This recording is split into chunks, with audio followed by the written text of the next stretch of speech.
Welcome to Elevate 2022. It's good to see you. Wow, it's a full room. This is awesome. After 2 years of virtual programming, we're so excited to have you all back here in person. I'm Jamie Butters. I'm the host of the Daily Drive podcast and executive editor of Automotive News, and I'll be kicking off today's event. We have a packed day planned with several presentations, panels, and fireside chats covering everything from the evolution of work to how to build a new generation of great leaders in your organization. Throughout the programming, we'll have several small group discussions built in, as well as exercises to help you follow along in the workbooks in front of you. Also in the workbook, you'll see the full schedule for the day. As we all know, the last 2.5 years have been anything but normal. Almost every aspect of our lives was impacted by the pandemic in some way. The way we travel, shop, dine, even how we interact with our friends and family. But while much of life has somewhat returned to normal, to pre-pandemic norms, one thing hasn't, and that's the way we work. The pandemic served as a catalyst for massive shifts in expectations for the job search and for work itself. Today we have Adam Robinson, CEO and co-founder of Hireology, here to break down what this means for you as an employer looking to build your best team today. Adam.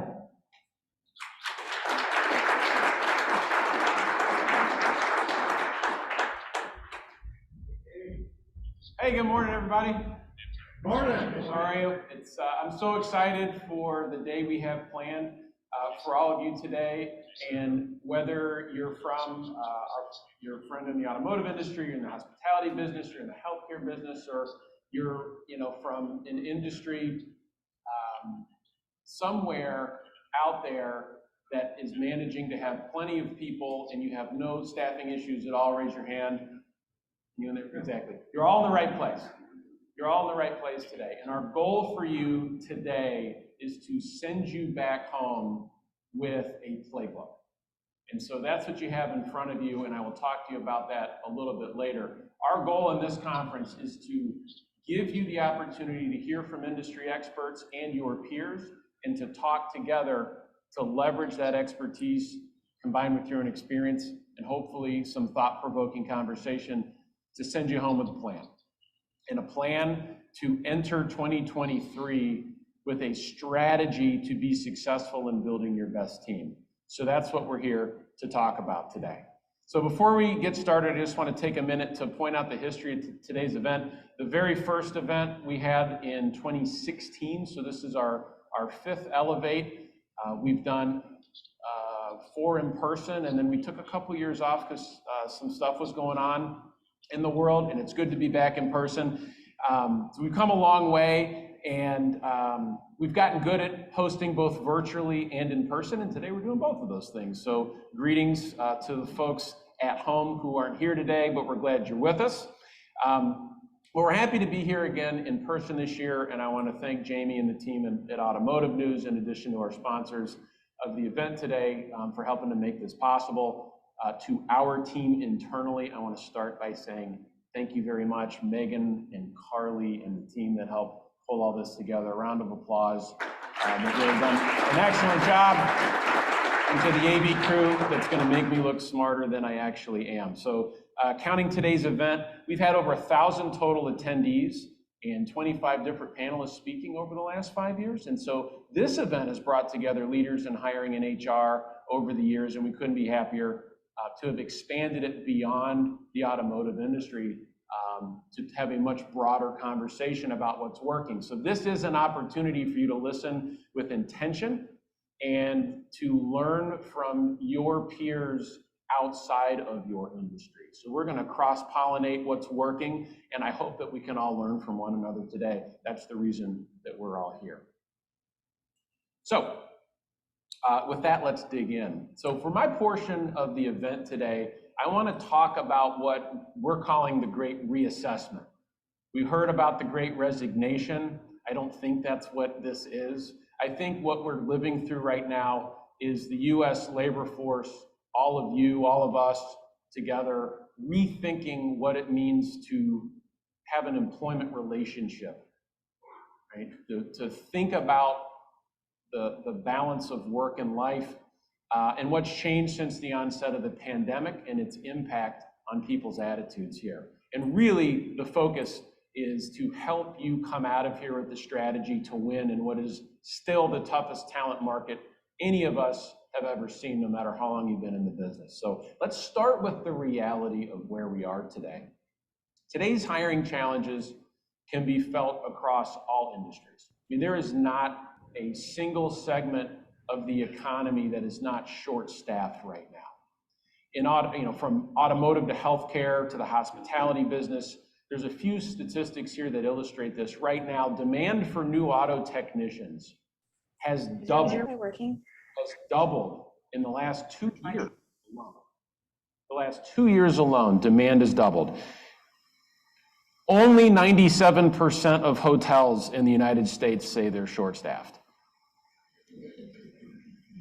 That's pretty incredible. And it's estimated that we're short about 1 million home care workers. 1 million home care workers between now and 2030. It doesn't matter where you sit today and what industry you sit today. Doesn't matter. If you're sitting here thinking that this is going to get better, I don't believe it's going to get better. I don't believe this is ever going to be easier than it is right now. It's just not, and I want to tell you why. Many of today's hiring challenges can be attributed to COVID-19 and the effects of the pandemic, but I will tell you, I don't think that's the story. I really don't. I think it's too easy for us to chalk this up to COVID-19 and say there's nothing I can really do about it. And we've all felt this for the last 2 years, but I don't think that's the story. And as leaders in our respective industries focused on building our best team, for us to sit here and say it was the pandemic gives away the power and potential we have to make a difference and solve this problem. We cannot sit here and simply blame it on things that are out of our control and hope it's going to get better.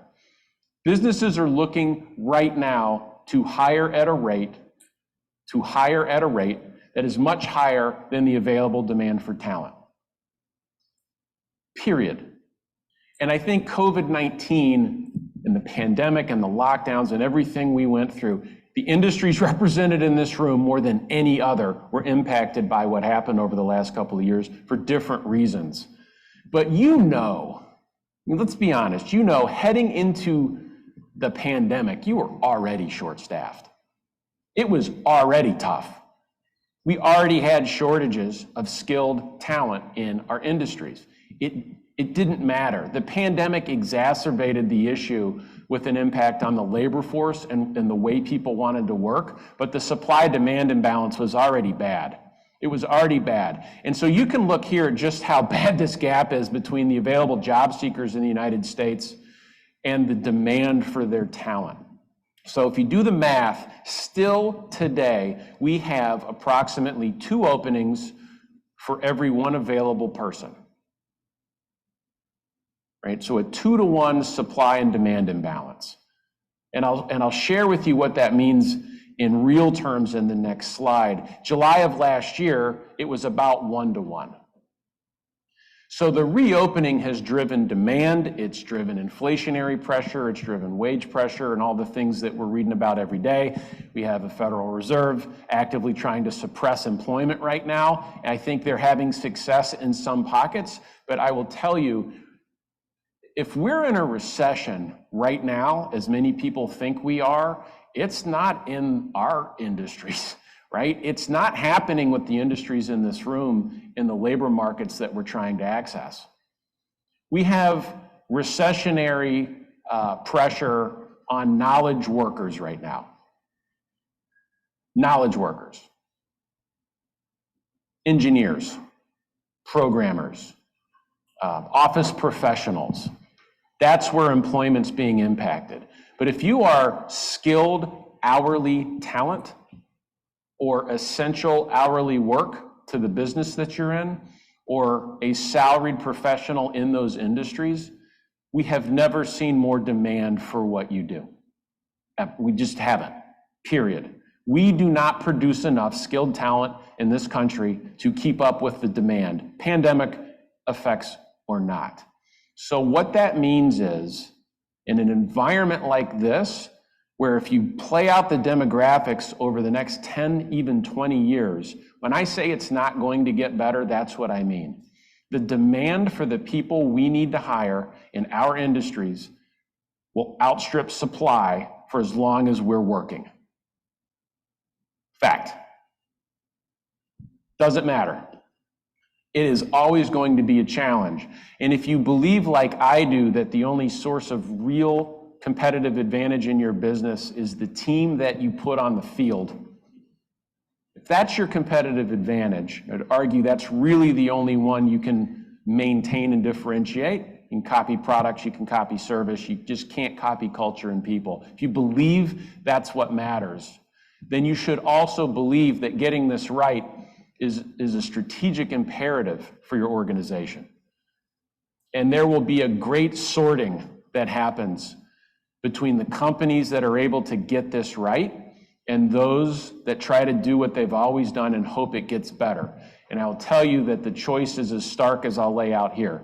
Do you want to hire the best available talent in your industry when they're available and looking, or do you want to be relegated to hiring from the pool of talent that's left over after more strategic operators have had their first pass at it? Do you want to hire the best, or do you want to hire what's left? And what we're going to talk about today are ideas and strategies that help you access talent first, not last. To get people to say yes, not take the competing offer. That get people to stay with you rather than take the dollar pay raise. That's what we're here to talk about today. With Hireology, we wanted to dig into this a little bit more to see how applicants were responding to the opportunity, 2-to-1 imbalance. So we surveyed 6,000 job seekers recently across all industries, and we asked the question, how many jobs did you apply to in the last 6 months? And what we found was the majority of respondents indicated they were applying to 16 jobs or more. So when you're sitting across the table or on that remote interview from an individual, your question is, what are we offering that makes us a better choice for this person than the 15 other employers they're talking to? Are we going to be better than 15 other choices? We better be. How will we be better? How will we be better? What is our strategy for being better than 15 other options that this individual has today and will have for as long as they choose to work? What makes people choose which of the 15 jobs that they'll pick? Well, it's easy to assume that people are holding out for more pay. But what's interesting in our survey data is that it's way more nuanced than that. People do not have tunnel vision toward the highest paying offer. That's not what's driving people. In fact, the survey I mentioned just now found that while pay is a top factor, 84% said they would take lower pay if the job met the rest of their needs. If the job met the rest of their needs. So we have an opportunity to think about this differently and in a way that has a real business impact. So I ask you, how are you competing for talent today? You can compete based on paying the most. Just know that when you do that, you are entering into a competitive strategy that's simply paying people for their time. It's a time for money transaction. If you pay me fairly, I will sell you my time. If you pay me the most, I'll sell you my time. The problem with that is that strategy is the textbook definition of a commodity strategy, where price wins. All else being equal, price wins. And if you treat labor like a commodity, they will think of you accordingly as an employer. So just throwing money at people might work in the moment, but it's not a sustainable strategy, and it's a race to zero profit. So let's ask the question, what are the needs? In our survey, what we found is the top three responses for the things people are looking for, bigger than just the most pay. Scheduling flexibility, number one. If I come to work for you, will I have a say in when I work and how I work? Second, career growth. If I come to work for you, what's in it for me beyond just the paycheck? Are you offering me a time for money transaction, or am I on a path to something more than just a job? And third, fulfilling or enjoyable work. And I'm going to dig into each of these individually. But those are the needs, top three responses: scheduling flexibility, a career path, and a job I believe in. That's what the market wants today. It's not the most pay. So when we look at 84% of people want something other than that, these are the three things that they want. They will take less money if we offer these three things. But when we surveyed employers earlier this year, the vast majority of you, again across all industries, are still trying to compete on pay. That's the easy button. $1 an hour more, $5K more in a base. That's the easy button.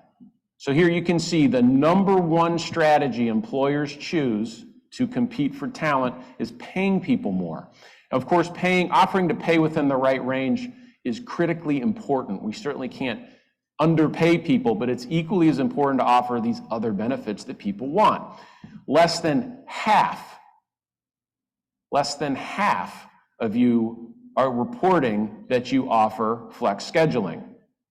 What's the most important thing people are looking for? Flexible schedules. Less than half of employers are thinking about innovating around shift management and scheduling. Only about a quarter are innovating around career pathing and growth. So, and really a small number, I think that says 6%, are thinking about offering remote options. But what does this say to you? It says that most employers are just either paying more money or they're just posting the job more places. I'm either going to pay more or I'm going to pay more to advertise the opportunity where I end up paying more. And now we're in a cycle where all we're doing is shoveling money into a cash furnace. That is not a strategy. That doesn't work. And what we're going to talk about for the balance of my time is a strategy that we can show you does work. Here's something I think we're not talking enough about in the market, and that's the pressure that gig work has placed on our labor force, right? So no matter where you are today in terms of industry, I can promise you that the talent pool in your market has the ability to make as much money as they want to make, however they want to make it, without ever being on your payroll. That offers them one of the three most important things, maybe two. And that is what? Full flexibility. Full flexibility. So you think about, I can drive Uber, I can deliver for FedEx or Amazon or Instacart, or I can take gig technician jobs, or I can be a full contract housekeeper, or I can be a full contract healthcare worker. I can do all of these things, right? Your auto techs can pick up work on their phone.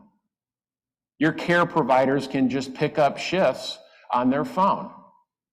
And in fact, last week we were down at the Leading Age Conference. That's a conference for home health care, senior care providers, facilities.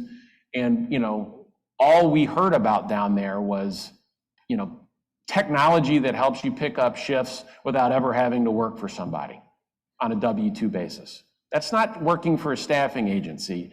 There's no intermediary. It's literally employers post opportunities and people pick it off and they're just picking up shifts, right?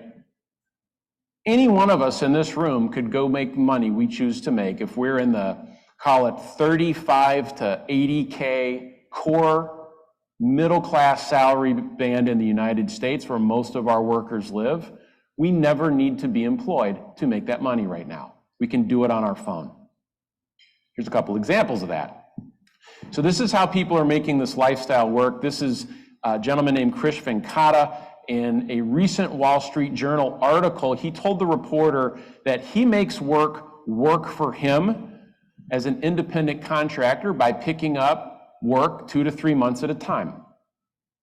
It gives him the available time and flexibility between projects to pursue his passions.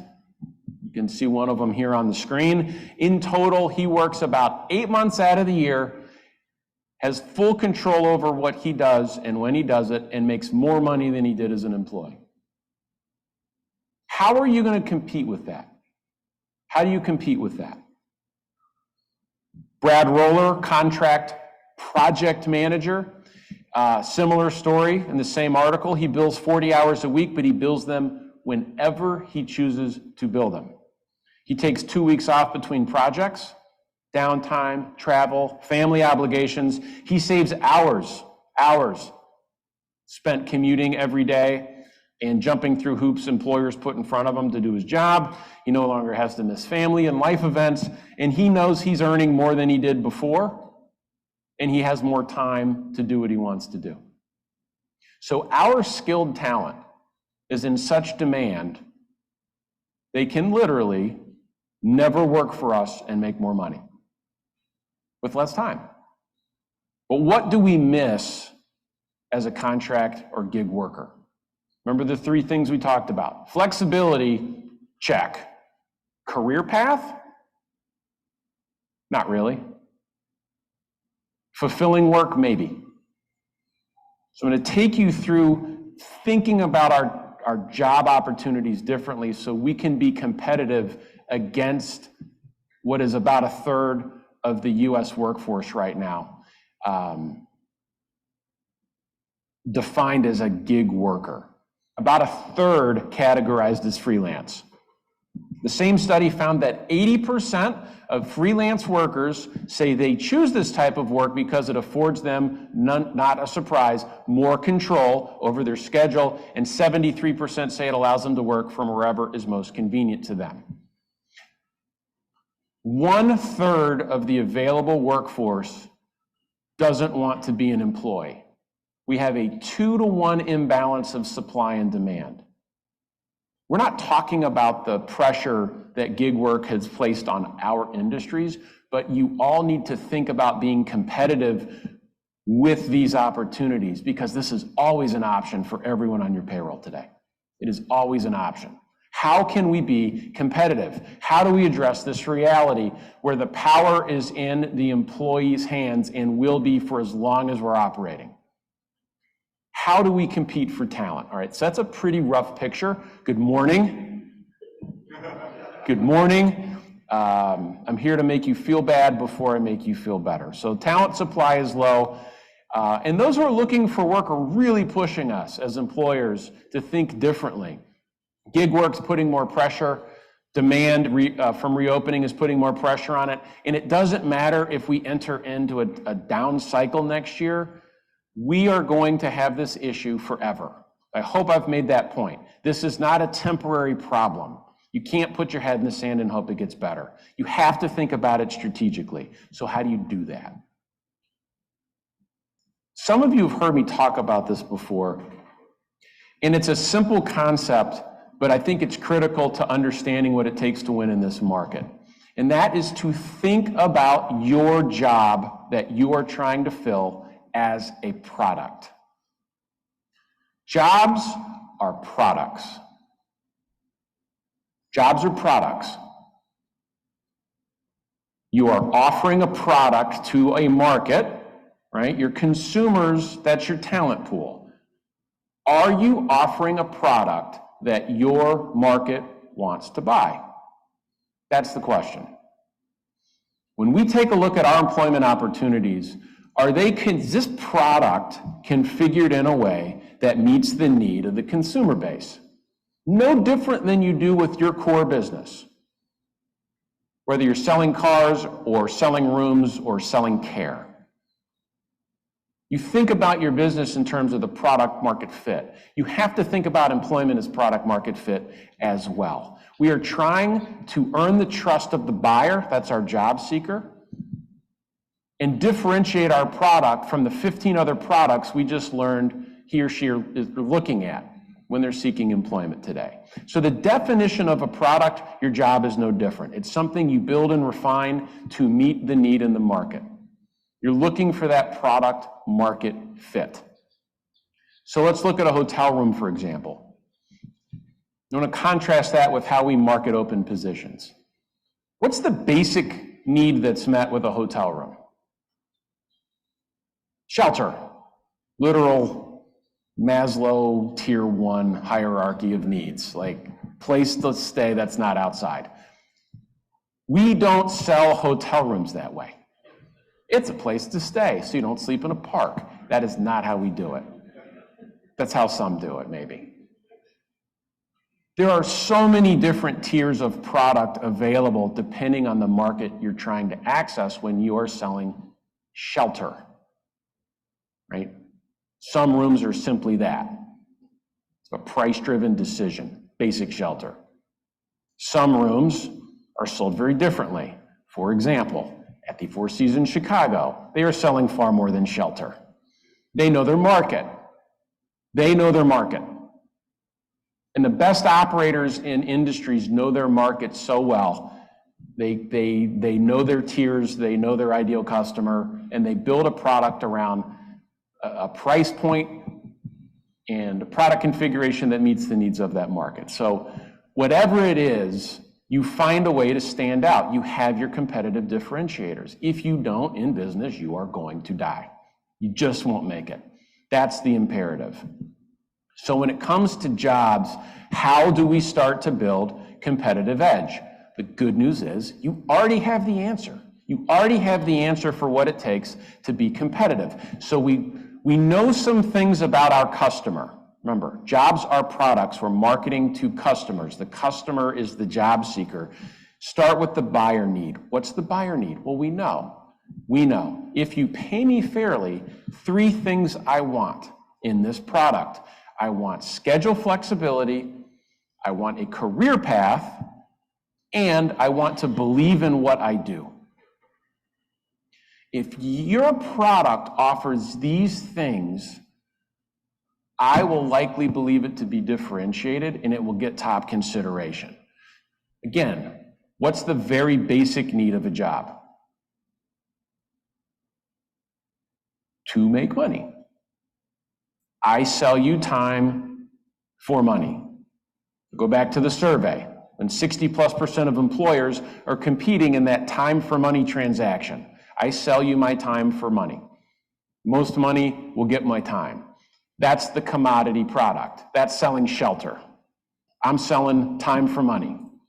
We have job, time for money. Well, there's 15 other choices and twice as many opportunities out there as there are people. So that just doesn't work. It just doesn't work. So the basic need for a job is to work in exchange for a paycheck. But beyond that, on what we discussed above, what I really want, 84% say, all things being equal, pay being fair, across the board, what I want, flexibility, career path, and a job I believe in. So I want to dig even deeper to each of these, and you can read some of these responses, but this is straight out of our survey. So let's start with the concept of flexibility, because too often I think employers think flexibility means remote work. That's what we hear about. But you can't turn a wrench through a Zoom call, and you can't clean a room remotely. You can't give a depth of care remotely. Our industries show up in person. They have to be in person. So remote work for some roles, absolutely you should take a look at. For core talent roles where we're billing for service, generally that involves face-to-face.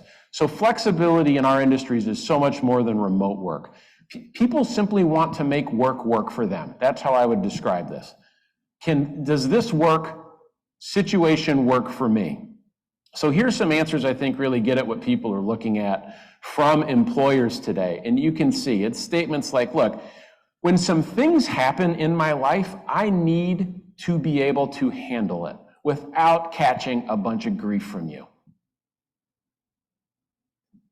Kid gets sick, I need to pick them up, bring them home, and be home for the day. I need to be able to do that, regardless of how much money I make. That flexibility, the shift swapping, the ability to do things in a way that meet my needs as an individual, the most important, right? They're not just asking to work from home. They're asking for you as an employer to meet them in the middle and compromise. I would love to work for you, but life has changed, and my expectations of what it means to work have changed. And so whereas 5 years ago when I got up on this stage and talked about what mattered, the number one thing that mattered was pay stability 5 years ago. In this survey, number one response, pay stability. Right? I don't want wild swings in earnings. I want my hours guaranteed. I want my comp as guaranteed as possible. That is not what people care about right now. No one is worried about pay stability because anyone who wants to work can get a job today. That is not what people care about. What they care about, because they have the power to care about it, is, does this job work for me? Does this job work for me? And so when it comes down to it, we talk forever about this notion of work-life balance. It's just life. There's no work-life balance. It's full work-life integration. We are just in life right now. It is so completely integrated. The notion of talking about this doesn't work.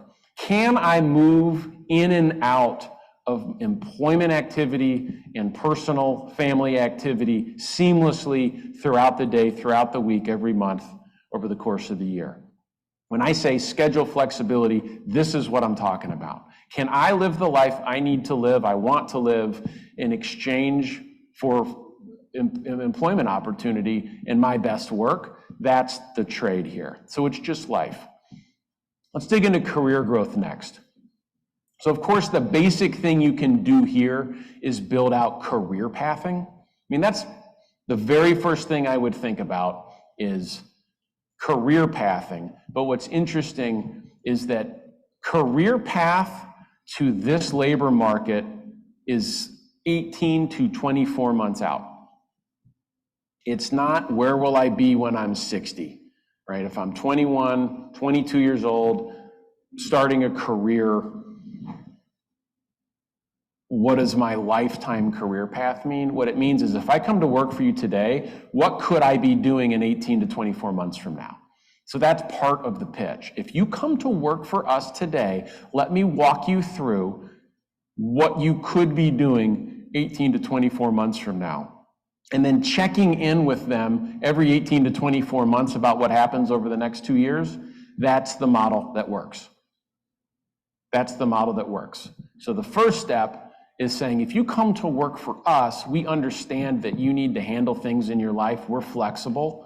We're an employer of choice. We want to make sure you can live the life you want to live. Second, if you come to work for us, let me walk you through what your life could be here 2 years from now. Look at these opportunities. So in this automotive example, whether John's starting as a technician, or whether John's starting in the service drive, or whether John's starting in sales, I can have a conversation with him about what life looks like 2 years from now.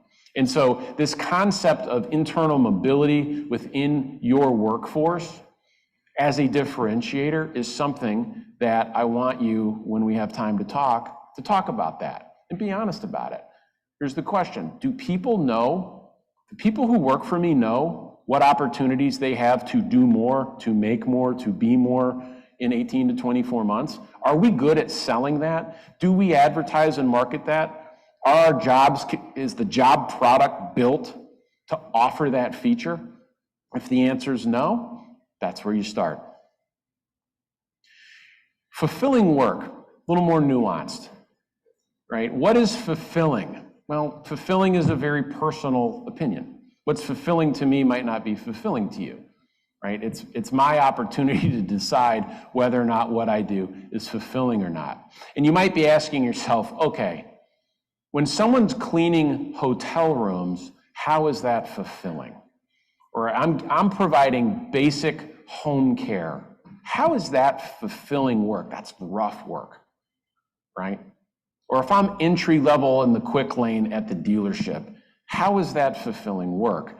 And so, well, you need to think bigger than the job they're doing. You need to think bigger than the job that they're doing and make sure they understand your take on why what you do as a business is meaningful. So let me give you an example. So, famous story, some of you may know it, in 1962, JFK visited the NASA facilities right before a launch. He'd obviously, know from grade school, said we're going to land a man on the moon, and we're going to do that, and then we're going to direct all of our resources to doing that. And so while touring the facility in the middle of this moonshot race we were in, he talked to someone, a janitor in the facility, and asked them, "What do you do here?" That janitor could have said, "I'm emptying trash cans." But what the janitor said to him, and this is a true story, he said, "I'm helping to put people on the moon.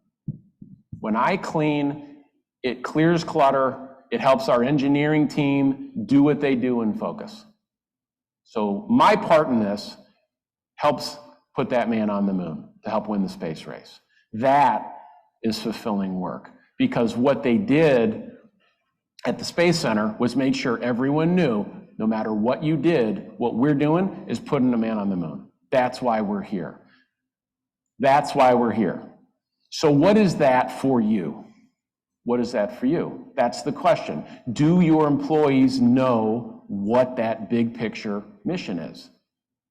Do they understand it? Do the applicants you're talking to understand it? Are you leading with that big picture opportunity? That's the stuff that sets your product apart from the 15 others. This is why we're here.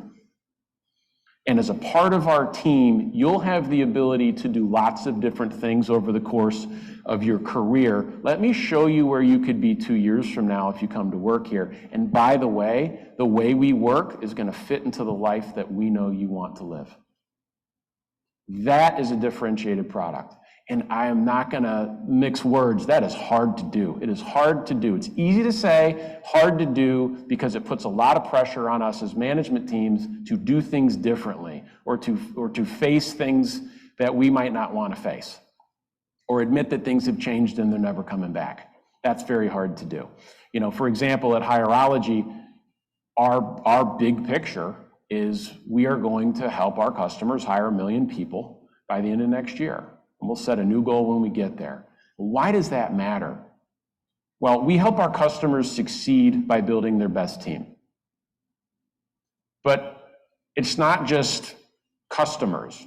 Our customers are generally employers in local economies. They're bedrock members of their community. They're involved. They give back locally. They contribute to charity. They're always sponsors of the Boys and Girls Clubs or the Little League teams and all the things that happen in their communities. They're, in many cases, some of the largest employers in their communities. And when they bring people in that like what they do and are fulfilled and happy, it changes the lives of the people that work for them. It empowers the business to do well. And when the business does well, the community does well. That is why we're in the business we're in. When businesses win, their employees win, their families and communities win. We just don't sell hiring software. That's not big enough, right? We help our customers succeed. And so that's how we do that. How do you do that? What are you talking about with your teams? So now we know what the product needs to look like. We've got to package it all together, right? So what I want you to think about today is how we rebuild our job opportunity as a product and package it. And I've added to this slide the number 4 and 5 thing in the survey that round out the feature set we're trying to build. Number 4 being good culture. When I come to work, do I feel like I'm accepted? Can I be my full self? A little squishy, very subjective. right? But what that means is you need to understand your values and what you stand for. And then finally, management has to be on board with the first four things. Because the number one reason people leave a job is because when they're asked, does your manager have your best interest in mind? They answer no. The answer is no. Their turnover risk is almost certainly going to come true, right? That risk will become reality. The person I work for doesn't have my best interest in mind. I'm short time at this place, right? So all of these things together is the product that we have to sell. So stop trying to market your open positions as if you're the one with the power. And stop talking about it in ways that only benefit you. In order to work here, you need to be willing to do the following. That's not how that works anymore. It's not a list of activities that they're going to do in exchange for pay. To differentiate your product, you have to talk about three things. You have to talk about flexibility, you have to talk about career path, and you have to talk about the mission and the fulfillment of the work, okay? Jobs or products, they need to be differentiated. I hope I've hammered that home. So just like any other product, we have to market this product. And the way we've marketed these products over the last 30 years has generally been to pay money to get visibility. And you all know that we'll always do this. And these are important players in the market. We all have to do this. But there are different ways we can do this. We can pay for access to the market, or we can earn our access to the market. We can pay for it. That's the tax we pay for not getting these things right that I described earlier, right? If we're not good at selling our product to the market and developing a reputation, we're going to pay that tax. That tax is the fee we spend to advertise. And advertising will always be necessary and important. But there's an opportunity to invest in being able to earn this access without having to pay for it directly, right? So you want to maximize your reach on an optimal mix of paid, earned, and owned. Pay is easy. Press button, pay money. Can do that. Anyone can do that, and you can compete with a bajillion other people doing the exact same thing and bidding the prices of that up. Or we can earn the right to have these conversations. Better yet, we can think about our own talent pool, current employees, former employees, and applicants as an asset that's indispensable. And when we think about it that way, it changes our perspective of what's required to win in this market. It's moving from a reactive mode, open job, press button, pay money, get applicants, to can I market to the asset that I have built over the years we've been in business? That's where this whole industry and strategy is headed. The question I almost always get next is, okay, great, how do I start? Where would I start doing this? Start with the employees you already have. Presumably, they like you, they're happy. They know your business, and I can tell you they want to work with people they like. They want to surround themselves with individuals they want to work with. And if you ask them in the right way, and if you've earned the right to ask by delivering on your promise with your product offering, they will deliver your best hires, period.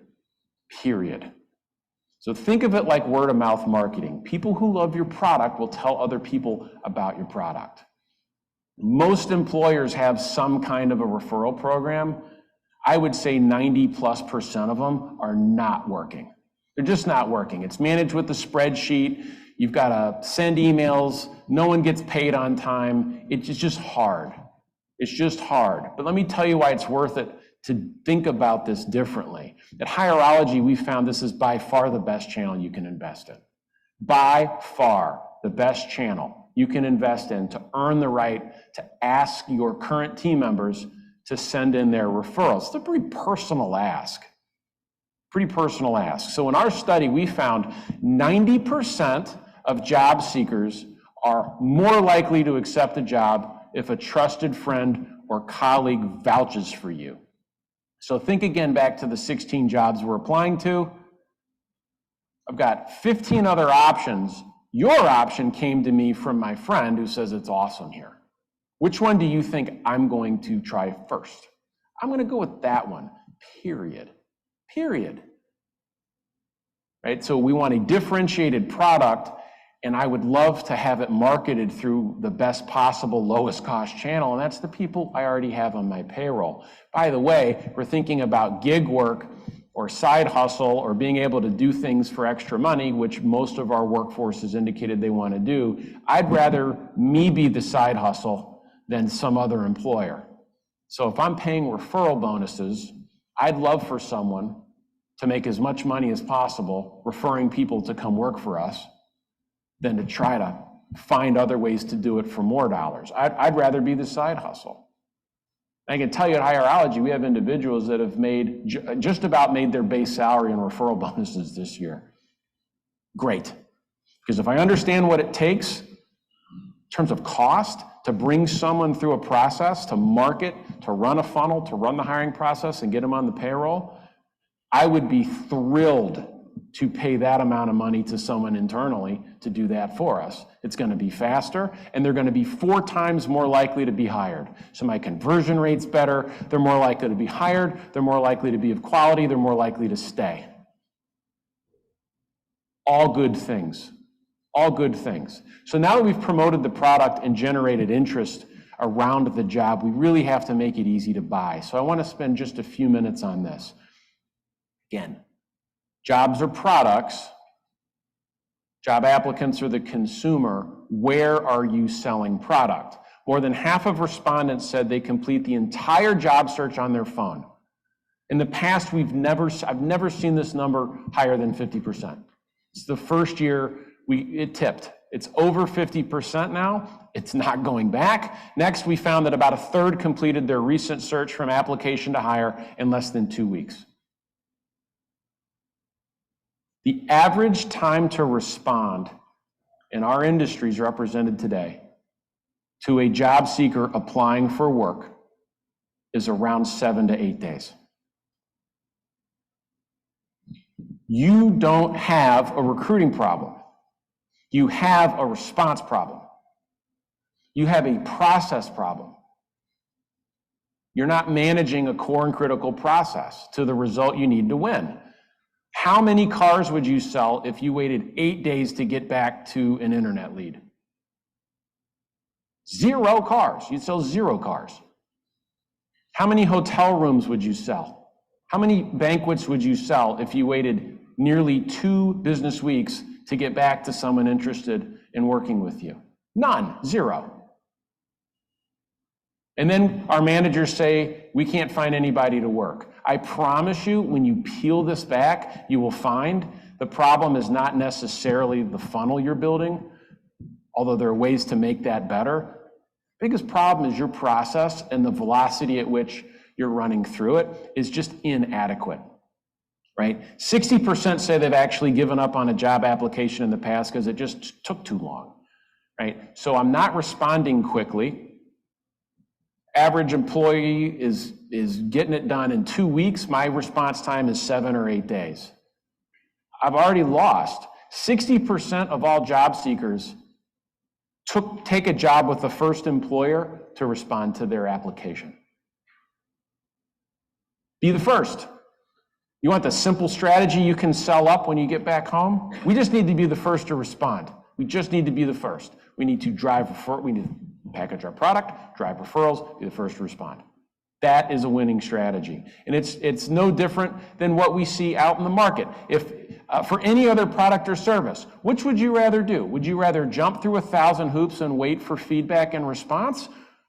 Or would you rather do it like you do in every other facet of your life? Immediate, instant gratification for anything I want at all times.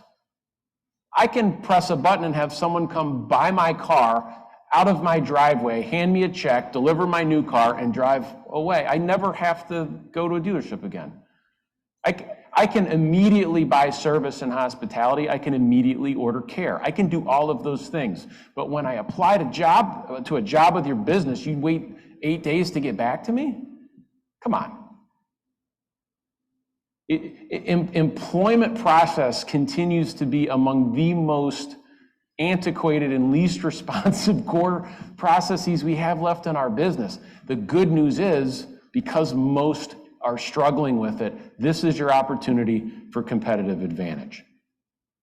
Thinking about ease. I mentioned it a few seconds ago. We have spent years, pushed certainly by the pandemic, to be faster and more responsive, to cater to the customer. Let's take everything we've learned about moving quickly and making it easy in selling our core products and services and apply all of that to our open positions, treat our consumers like they deserve to be treated. So let's put this into practice. So this is Lauren. She's an experienced in-home caregiver looking for work. There's 2 paths here. Path A, Lauren finds your job on one of the large job boards and applies. She gets routed to an application. She's on her phone, but the application asks her to retype her entire work experience with her thumbs. You've just asked for everything, presuming that, like you, she is on a desktop, but she's not. The majority of the time, she is on a phone.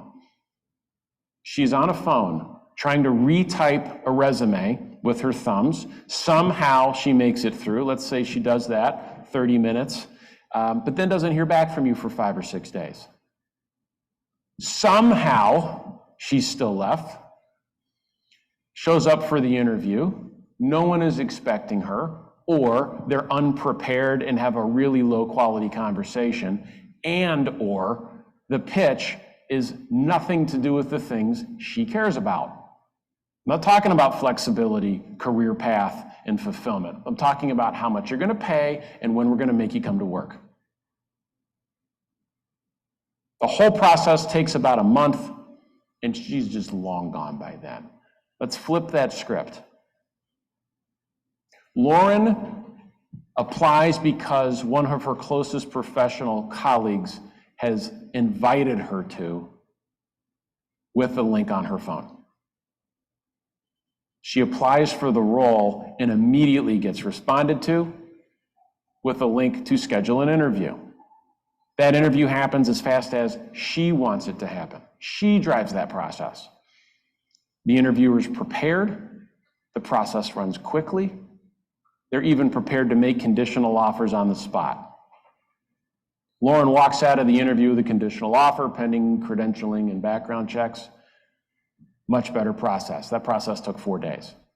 You decide. It's your product. What product are you willing to invest in creating? That's your choice.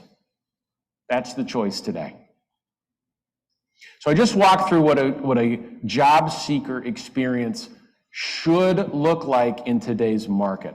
And you're probably thinking, okay, this is great. How do I create a good experience? How do I start selling this internally? Well, there are 3 things you need to be great at this, to begin executing against a strategy like this. The very first thing you need is to declare an intention that you're going to do it as an organization. Someone in a position of authority has to put their foot down and say, we are going to be great at this.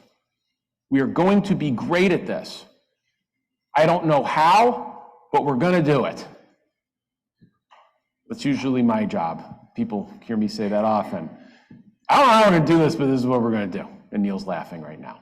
We're going to go do this. Everything I walk through now helps with intention. You just need alignment about it. You have to decide as a team.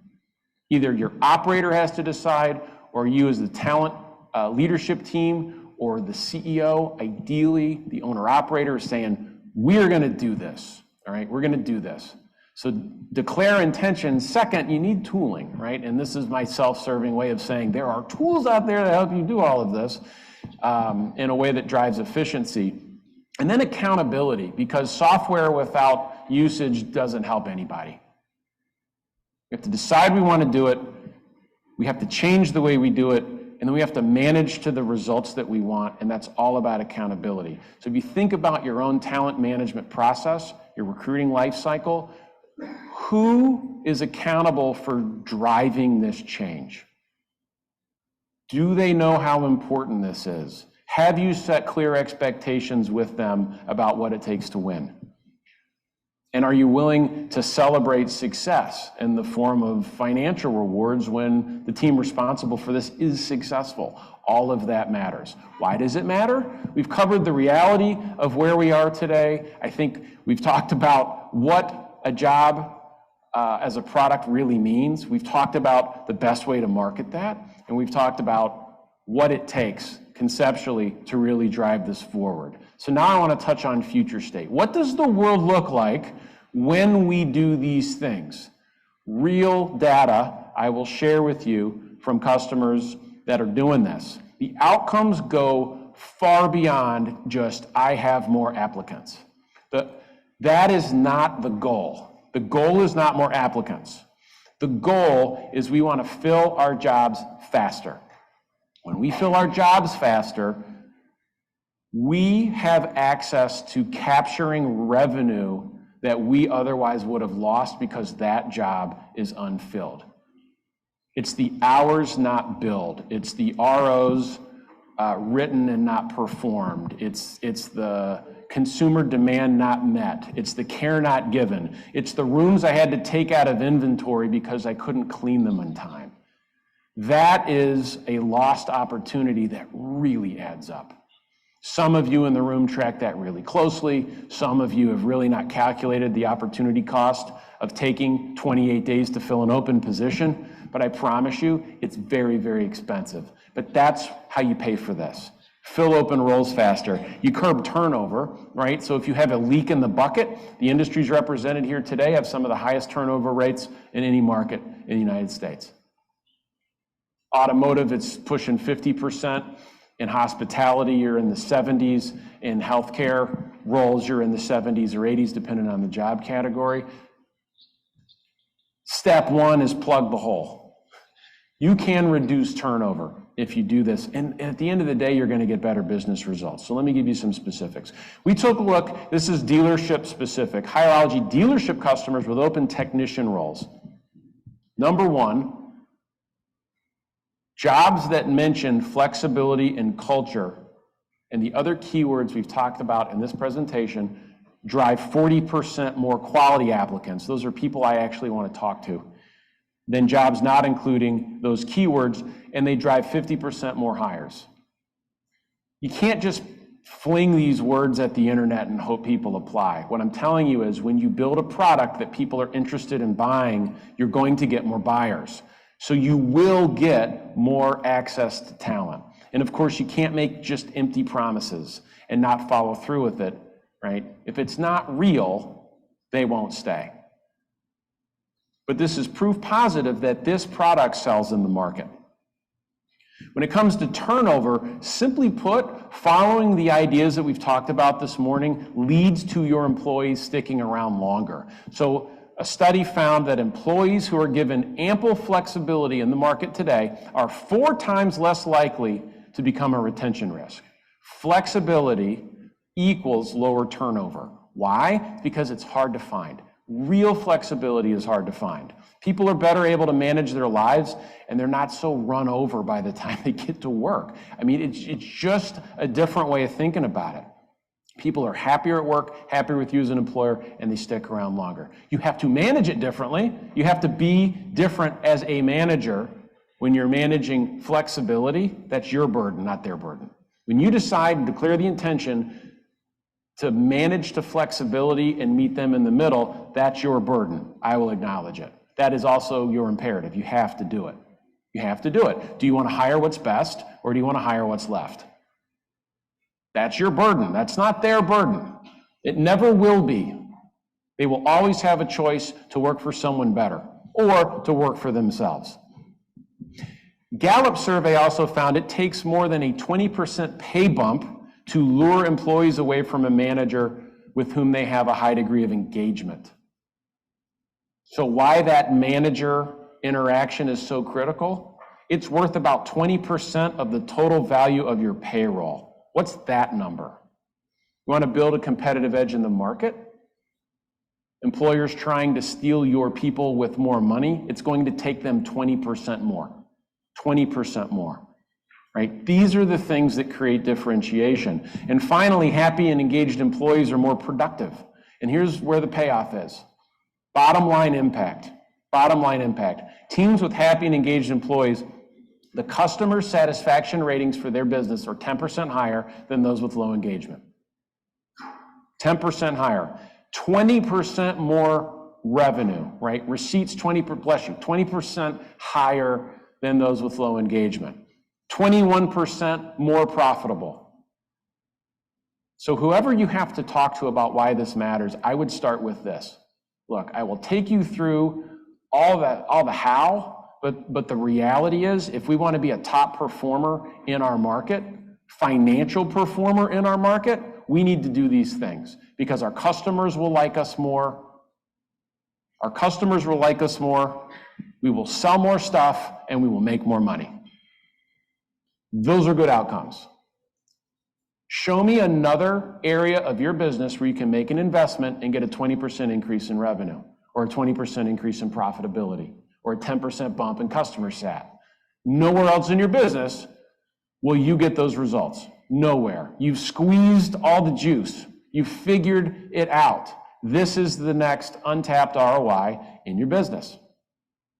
And so some examples of companies that have reaped these benefits, right? This is Glassdoor's best company to work. Best company to work for work-life balance 2 years running. Acuity Insurance. They offer remote, flexible work policy, full flexibility. Full flexibility. Great insurance. They pay about 85% of their healthcare benefits. Transparency and access to leadership that's real and meaningful. They offer and advertise a safe space to speak up. They have no dress codes. People show up to work fully themselves, and culture that makes the work fun. These are words that are described by the people who work for them. As a result, 98% employee retention. No one wants to leave this environment. And they have grown 220% faster than their industry peers. 220% better than benchmark, and are 8 percentage points more profitable. They invested in people strategy and got these results. It absolutely works. Let's take a look at what this might look like in practice in the automotive industry. So our friends at Automotive News, which I loved when I saw this, highlighted Delray Buick GMC, single store, right? You don't have to be huge to get this right. They were seeing really high turnover, like most dealerships, amongst sales. And they had who had options and skills to work wherever they wanted. If you can sell, you can sell. Period, right? So they cut back on the long hours associated, typically, traditionally associated with working retail automotive. They cut sacrilege. They cut their weekend hours at the store, not the shift. They literally closed the store early on Saturday. That's, for most dealerships, crazy. But they also cut back the shift length from 10 hours to 8 hours, right? Reduced hours, cut shifts back. They added commission for sales assistants, right? So they spread the success around, and they changed the way that leads were handled to make life easier for the BDC. So no one had to feel like they were going to miss a sale if they didn't come to work that day. Anyone have that issue in our automotive folks in the audience? I had to come in because if my customer comes in, so I had to split a commission that didn't seem right. They addressed that issue. They addressed the issue. They took the fear of not showing up off the table. They reduced hours requirements, made it a lot easier to work. And they went from closing about 4% of online sales leads to 10%. They doubled their sales. They doubled their conversion rate of sales leads with less hours and paying a little bit more money to more people to get involved. Their results paid for itself. Paid for itself. So what can you do to access this opportunity? There are 2 jobs for every job seeker in the US right now, and our talent has the ability to work for whomever they want, however they want. And if you can't offer full flexibility, a career path, and work that they feel is fulfilling, you are going to be relegated to hiring from a pool of talent that doesn't care about any of those things, or can't find employment at companies that do care about those things. So how do you address this reality? Better understand and meet these job seekers' needs. Leverage your best recruiters, your own employees. Run a great process. There are tools available that help you do that, and as a result, you'll find you'll fill open roles faster, right? Leading to that revenue capture. You'll curb your turnover for all the right reasons that's important, financially and culturally. And at the end of the day, you get better business results. You sell more, you make more, you have happier customers. All of these are good things. And everyone wins. You think back to what business are you in? Are you in the business of selling a product or service, or are you in the business of giving back to your community or empowering employees to reach their financial goals? What's the mission? What's the mission? If you get this right, your team wins, their families win, you win, your families win, your community wins. That's why this stuff matters. With that, I'm going to turn it over to you. So at your table, you've got a workbook. You can follow along. And one of the things at the history of Elevate and our Customer Connect programs, what has overwhelmingly been the biggest source of value as reported by our attendees has been this moment right now. So you've made the commitment to putting people at the center of your strategy by being here. And now that all sounds good. And you get all the feels and it sounds like a great idea. What do you do with it? What we want to do is give you a template to use to fill out and start to do some of this work. So you're all sitting with a mix at each table as a Hireology expert and peers from your field, leveraging this workbook in front of you. I want you to take some time to discuss the concepts I just walked you through. Share with each other what's working. Be vulnerable. Tell people where your problems are. Really drive it. And if you invest in this time, you will have the opportunity to walk out of here with a playbook. And that's what we want for you today. I'm so excited you all made the choice to be here today. I can't wait to talk with you over the course of the day. Enjoy this day and get the most out of it. Thank you very much.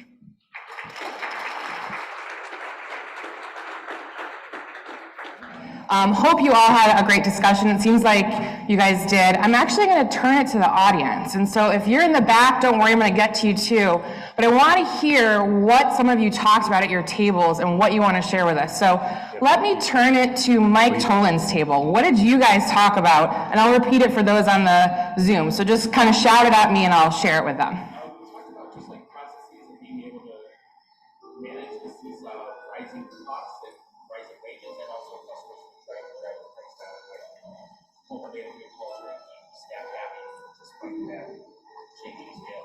Awesome. I have some great jazz going in the background too. But a nice, what I just heard through Little Michael Bolden's soundtrack is great processes, focusing on culture, how to compete in market against those willing to pay more, and really nailing that.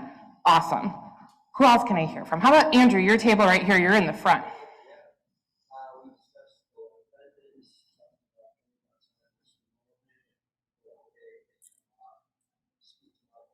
Awesome.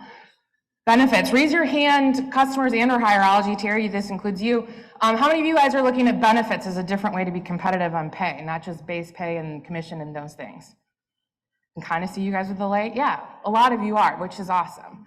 Well, that is just one of our many discussions today, and we're going to make sure that you guys are doing it. I hope you guys are using those notebooks. There is pages in the middle to take a ton of notes. If you're like, Kristin, I'm running out of paper, the content team made sure you were taken care of. But I'm excited now to introduce our next session. So what we've been really focused on is looking at what are the markets and who's been adjusting their things based on what's going on. And I think, we're happy to be back at the Four Seasons, not doing this virtually, especially my events team. Doing it virtually just isn't as fun for us. And so if you looked at what happened in COVID, no other industry was greater impacted than hospitality. Millions of people left that workforce and have not returned back to that industry. So we are excited today to present a fireside chat with someone who's an expert in the industry. Let me just forward here for a second. So Mike Blake will be joining us. He's the CTO of the American Hospitality and Lodging Association, a great partner of Hireology's. He's been in this industry for X amount of years. I'm not going to date him or age him or say how long, but he's got an expert and will give us a great perspective on what they are looking at as an industry as a whole, about how to bring people back, how to build back, how to provide better service related to people. The fun thing is an ex-coworker or former coworker of his is actually Anil Harjani, our SVP of Product and Growth. They were both at Hyatt back in their 20s, so 5 years ago, having a conversation. And so with that, I'm going to welcome the two of these old friends back to the stage to talk a little bit about what's going on in the hospitality industry and how you can all apply it there. Anil, Mike.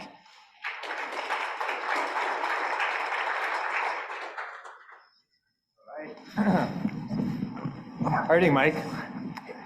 Hey, how's it going? It works. Cool. Good. So, I have some notes here. We're going to go through the questions for sure today. But since you and I know each other, I have a feeling this is going to go off the rails a little bit. It may. It's okay. We'll have a good time. Also, we're right before lunch, so we got to give what the people want. Right? Exactly. So let's do that. First and foremost, Mike, let's just chat casually. You travel quite a bit for your job, right? Can you talk about where you were recently? What was the purpose of that? You know where I was recently. They don't know. So I was in Edinburgh, Scotland, okay, last week, and we had our European conference. And, that's one of the things that, we haven't seen in the hospitality industry. Events like this, right?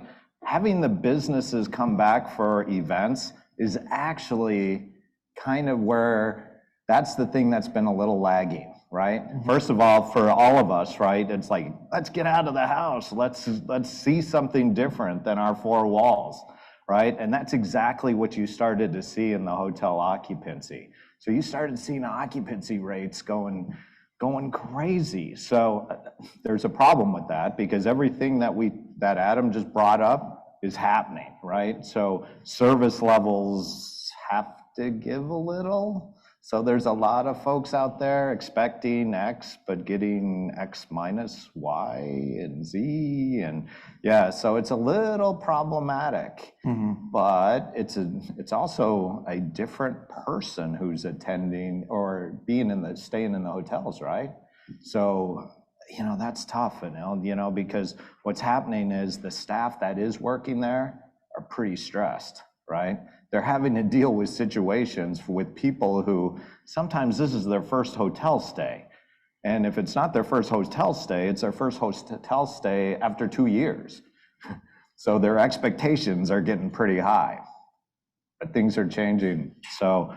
Tell us a little bit about that trip in terms of the differences that you saw there relative to what you're experiencing here, any similarities, or how those patterns change, and what can we learn from some of that? Well, I think what you're seeing is, this whole thought that we would be to the point where everything would be contactless and everything would be, you wouldn't really have to interface with anybody. I don't think that's gonna happen. I think hospitality is hospitality. And you know what, I'm a tech guy, so I tried to design all these systems and all this stuff so you don't have to talk to anybody, right? And sure, some of us who travel a lot, that's kind of our jam. We get in, we get the hell out, right? And that's it. We don't need to talk to anybody.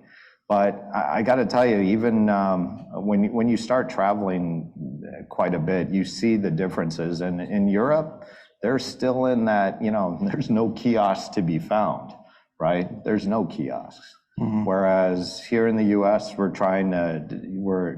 of the busiest folks right now are the kiosk vendors. And you remember when we were back, we hated the kiosks, right? Yeah. And a lot of them were put right next to the person. How awkward is that, right? Let me show you how to work the kiosk. Exactly. So the front desk guy is like, don't you want to talk to me versus using the kiosk? And you're faced with this decision. Well, I don't want to get the hell out. But I'll talk to you.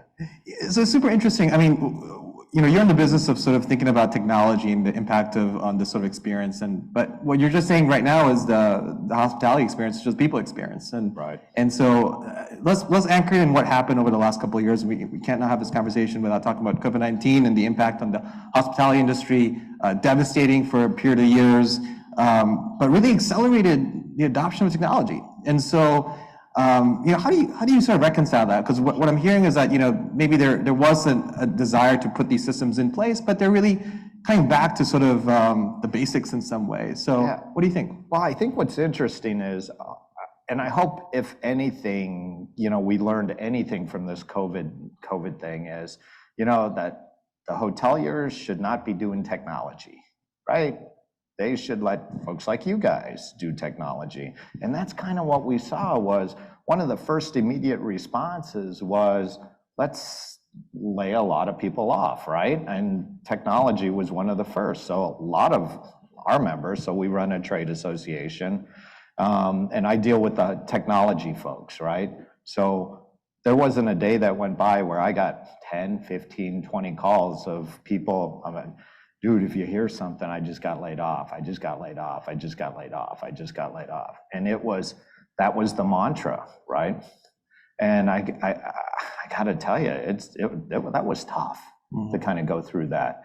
Yet there were other people that were calling me that said, I need people. And these were most of the vendors and the software developers who kind of used the time to say, you know what, we got to retool our products. Right? We got to make them better. And so what you saw that was this very odd dynamic where the brands were saying, we're not going to develop anything, yet the people who sell to the brands are actually getting their products better. Kind of a neat dynamic in the way, if you believe in market theories and stuff, that's the way it should work, right? People should be doing what they're good at. And folks that develop technologies actually came out better with better products, better tooling than they had at the very beginning. Super interesting. And so let's anchor in a little bit on the industry and what happened during the pandemic relative to staffing. We'll come back to technology in a second, but give the folks in the room a highlight of really how, what do you think this more sort of post-pandemic trends and in terms of staffing is going to be in the hospitality business? I got to tell you, so I think, there wasn't, first of all, it was a very strange thing for the pandemic, right? There were hotel doors who were looking to try to close a hotel, and actually they didn't have any locks on the front door, right? So you can't really lock a hotel type stuff. But, a lot of them, when you're in single digit occupancy, there's just not a lot to do, right? And the restaurants immediately closed because they weren't servicing anyone. And it's just one horror story after another. But now let's fast forward. Now we're bringing folks back, right? And some of them, the technology folks in particular said, wait a second, I don't want to go back. I'm going to find something else to do, right? Because they too have options. And as a lot of people have options, they're looking at other things to do. And maybe they said, I don't really want to do that anymore. They add an experience that they said, let's go. And that's where I think as we look at processes and we look at hiring and we look at better tooling, we have to look at that in that background, because we have to entice and bring people back. And we have to do a much better job of building out career ladders and actually building out that base of people. Yeah, let's talk about the scope of the problem. And we'll dig in. I want to dig in a little deeper on that because, the AHLA estimated that more than 3 million people lost jobs during the pandemic and left the industry.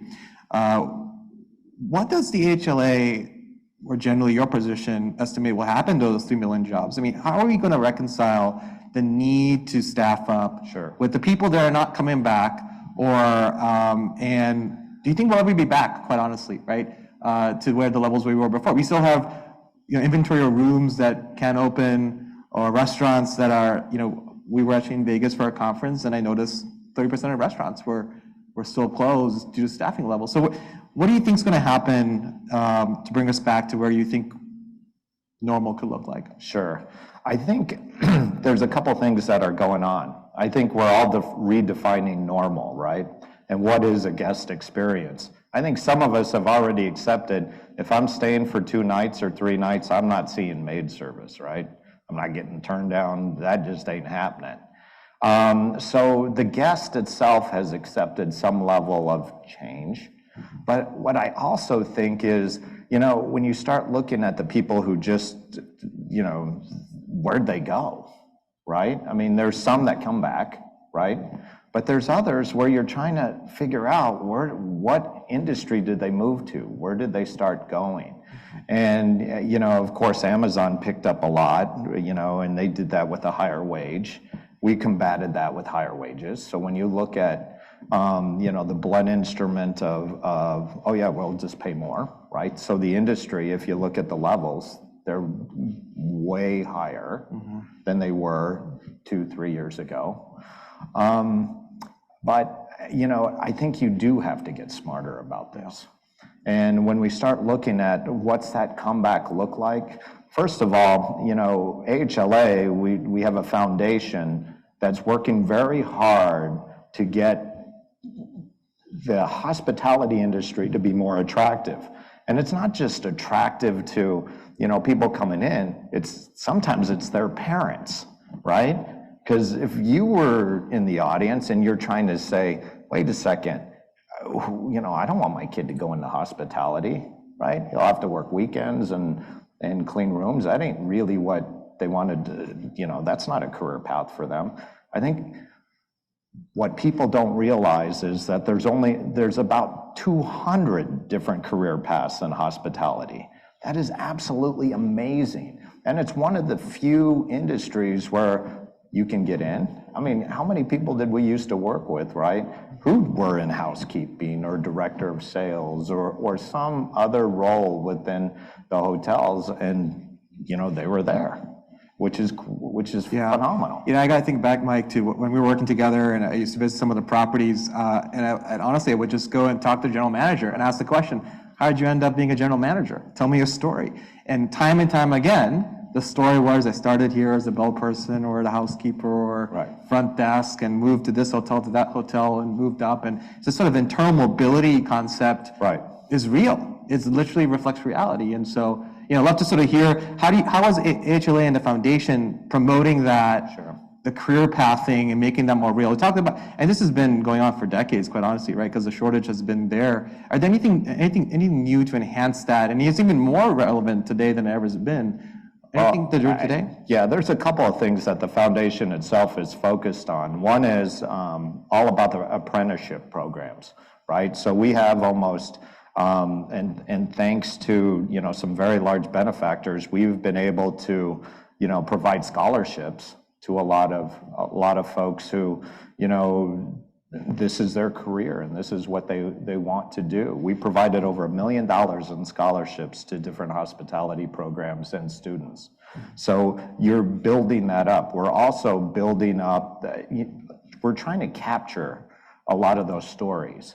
So when you go to the hospitalityindustry.com, you'll start seeing some of these stories. We're literally trying to film people and say, what did you do? How did you grow up, right?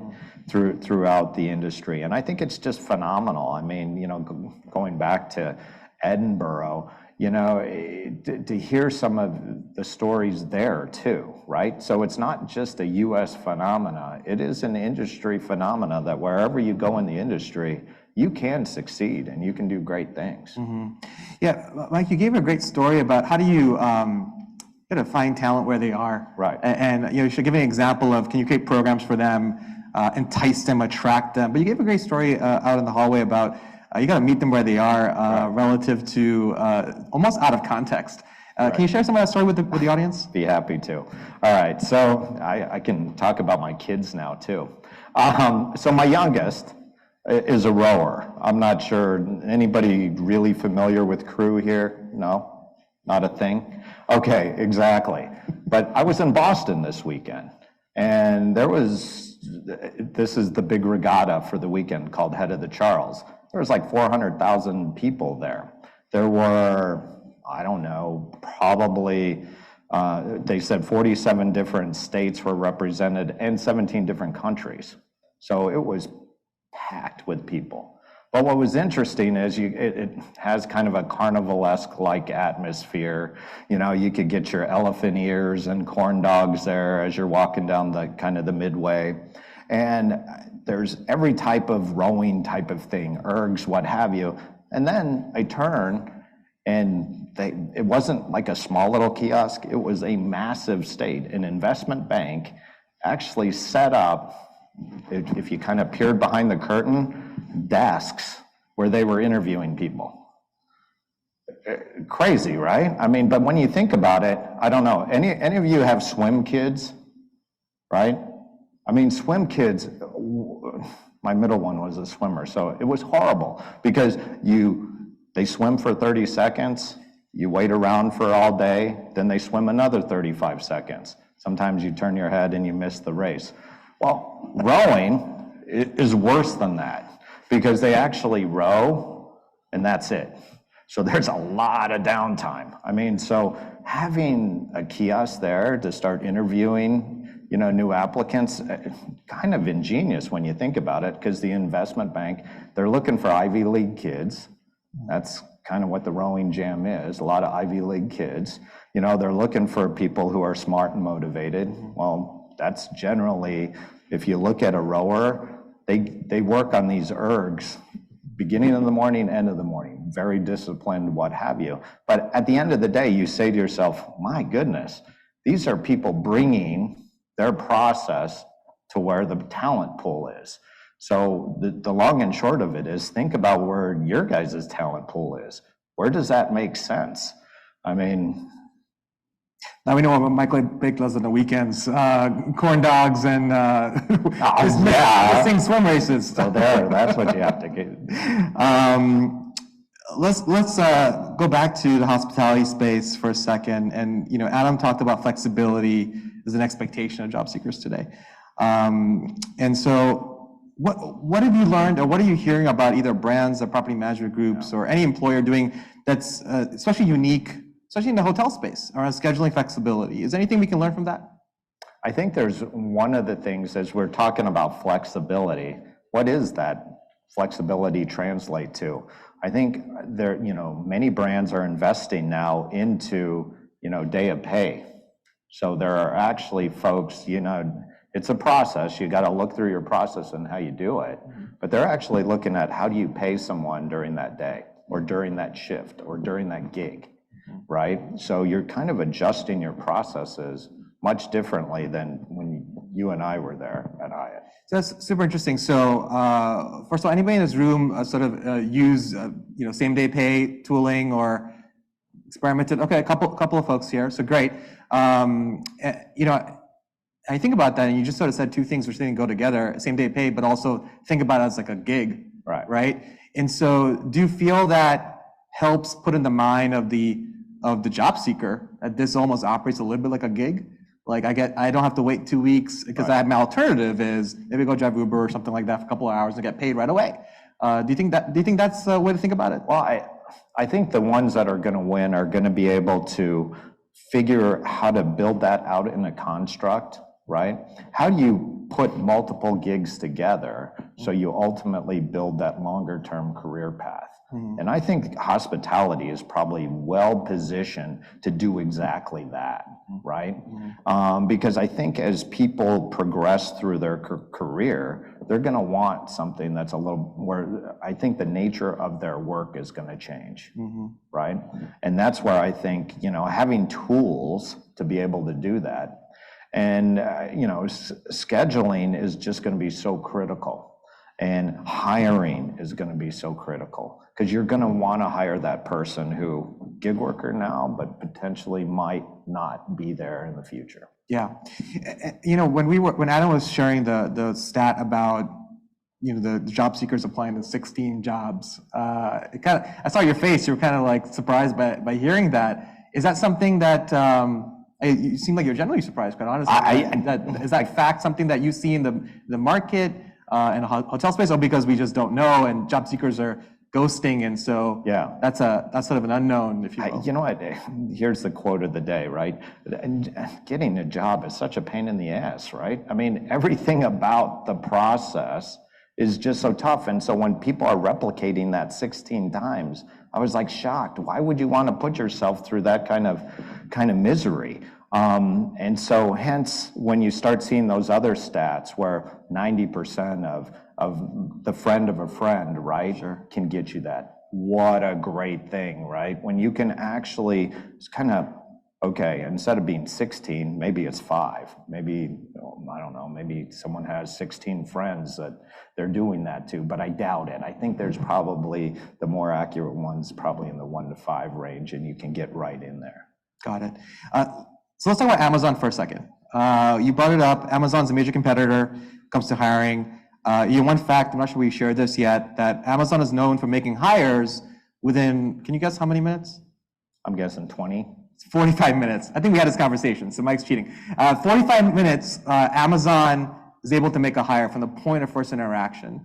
But last week, if you read the news about Amazon, kind of churn and burn. What the stat is, they lose, I think, about a third of all those hires within the first 90 days or something like that. And a lot of the loss of people, those 3 million jobs, those people who left were quoted, go to Amazon. What can we learn about what Amazon maybe is doing right or wrong? And how do you compete in a market where people are just kind of operating like they're gigs? Yeah, I do think there's a process that we can, this is not, let's immediately do what Amazon's doing because they got to be successful and they're doing it, right? Let's just look at some elements of their process. I mean, I kind of looked at it because once you got to kind of know what they're doing. As you step through it, it is very easy. It's easy to do on your phone, right? I mean, you don't want to just assume people are on their desktop. It's easy to do on their phone. And then as you follow it through, well, maybe they get a very easy kind of ask. They make the process very easy for the applicant, which I think is great. Now, when you get to the work and what have you, I think that's what people are, wait a second, it's not what I expected it to be. And I think what they do with career pathing doesn't exist. So there are things that, when people want, that's probably why they have a bigger than average kind of, turnover later on. I mean, and this is where something like a hospitality could really make a difference. And believe me, hospitality is broadly defined, everyone. I normally ask everyone who's in the hospitality business, and really all of you are, because everyone is here to kind of make life better for somebody else. And whether that's through a car transaction or whether that's through heads and beds, or any one of those transactions, it's all about hospitality. I love that. Well, Mike, we're going to conclude the formalities of this, but I did promise you I'm going to do a rapid fire round with Mike, and so this we did not prepare. That's all good. We're going to keep it clean. All right. Okay. So first one's super easy: iOS or Android? Rapid fire, Mike. iOS. All right. Who's traveled in from outside Chicago? Raise your hand. All right, Mike, what restaurant would you recommend for these fine individuals for them to go visit? Gino's East. Gino's East, classic. All right, what is next on your Netflix queue? I think it's like some horror series that Guillermo del Toro is coming out with, I think. Yeah. Oh, great, it's in season. And the last but not least, because Mike did recommend me a book 12 years ago, which I've recommended everybody I've known, called Dry by Dan Pink. I remember that. Thank you for that. So what book would you recommend for me and for the rest of the audience today? Okay, so I just read a book, and the author's name escapes me. But so for those of you who are trying to figure out what nationality is this guy, so I'm half everything, and then so Czech and German and what have you, but I'm also half Japanese. Okay, so that Japanese part I kind of like to bring up and what have you. And this book is called Gambate. Ganbatte. It is phenomenal because what it is, it's this concept of being able to persevere. It's very small. It's, I have short attention span. So anything over like 200 pages, I'm kind of like, Adam, except your book. Yours I got through all the way. But generally that 230 mark, I'm like, ooh, this one's really short. I actually sent it to my kid. It really does speak to kind of where we're at right now. And it's all about persevering, and it's doing your best and absolutely thinking that, things will get better, and they will. And that's kind of the nature of where we're at and what we're doing. So, gambate. Gambate, everybody. With that, Mike, it's been an honor and a pleasure to share the stage with you. Thank you for coming out, and appreciate your time. Hey, thank you. Thanks, everyone. I appreciate it.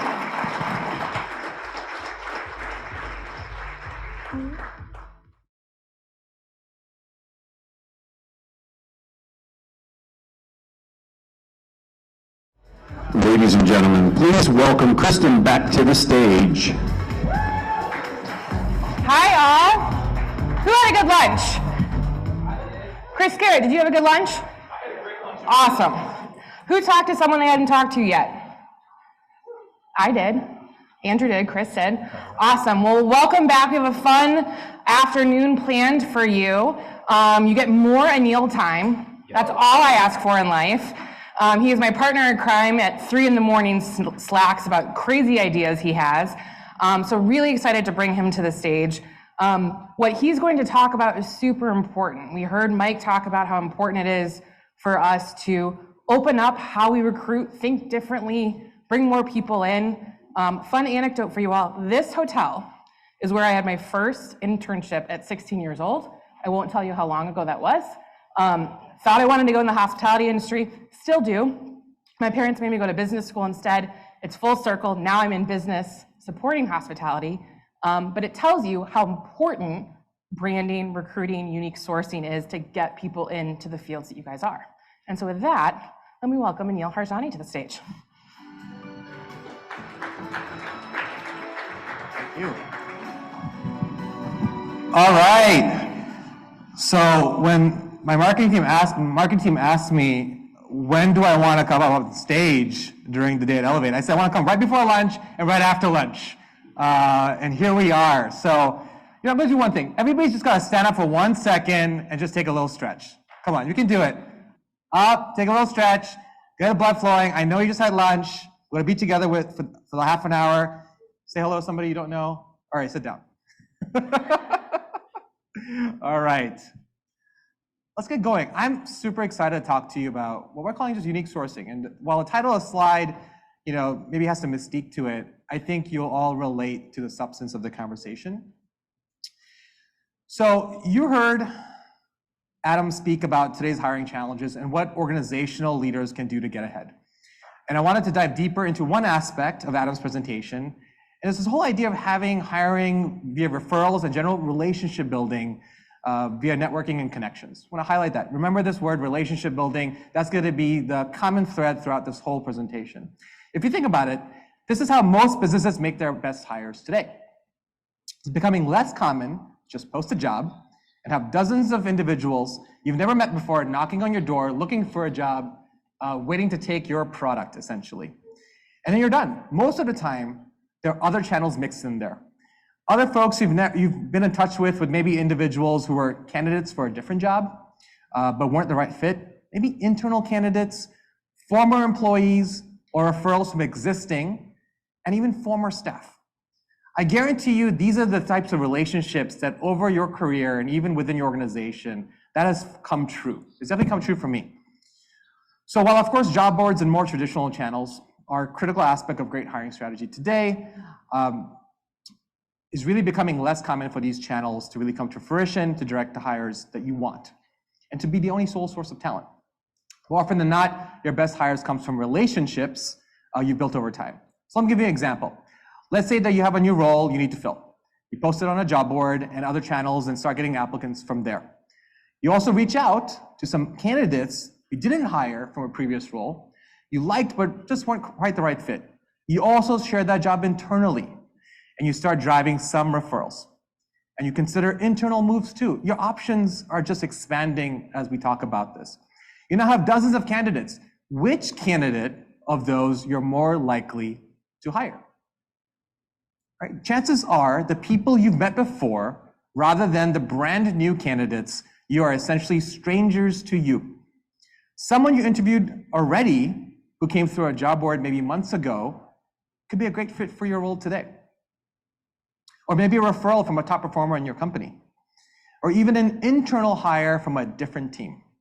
These candidates you already are familiar with, 9 times out of 10 is going to make the better hire.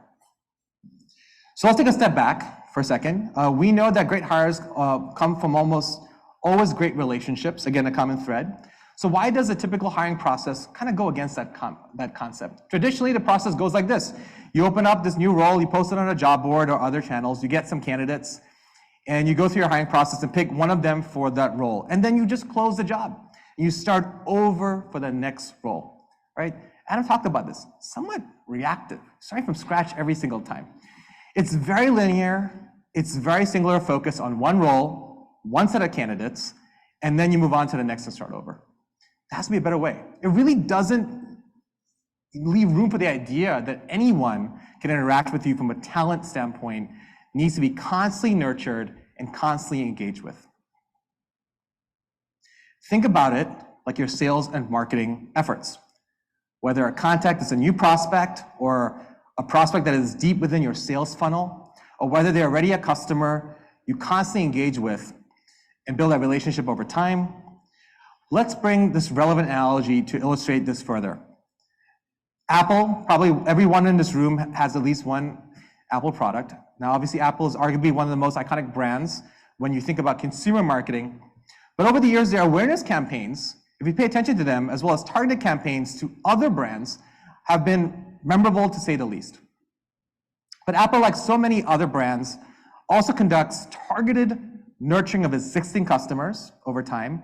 And emails on the right over here, you can see in the slides, you'll see that they know when you're up for renewal, what phone you have, kind of creepy, but they can also send specific offers to you to upgrade to the next best thing. This also gives them the chance to know that they're constantly marketing you new products to get you to buy more. It's kind of this constant cycle of engagement with different messaging based on your relationship with them as a customer, where you are in their funnel, where you are in their purchase cycle. It doesn't end when you want to make a purchase. Instead, it keeps you engaged with their brand. Speaking of their brand, I still love that brand of it's a PC, it's a Mac. You put me in a tie, I'm basically a PC, which is making me somewhat uncomfortable, but I love Apple products. But let's go back. Let's talk about what's true for a relationship you have with not just consumer brands, but also with talent as you build your pipeline. Let's take a look at how this might play out. Instead of approaching hiring from a linear perspective, which we talked about, it's important to look at it more like a flywheel, where you're constantly engaging with and nurturing a database of connections. So much like from a sales perspective, where you have prospects at all levels of the funnel, new customers, long-term connections, former churn customers, right? People who have left before. You're communicating with these individuals at all times with different messages designed to do different things. They want to get to know you better. They want to know about your initial purchase. What are you ready to buy next? And start using your product after you leave. The same can be said for the different connections for talent.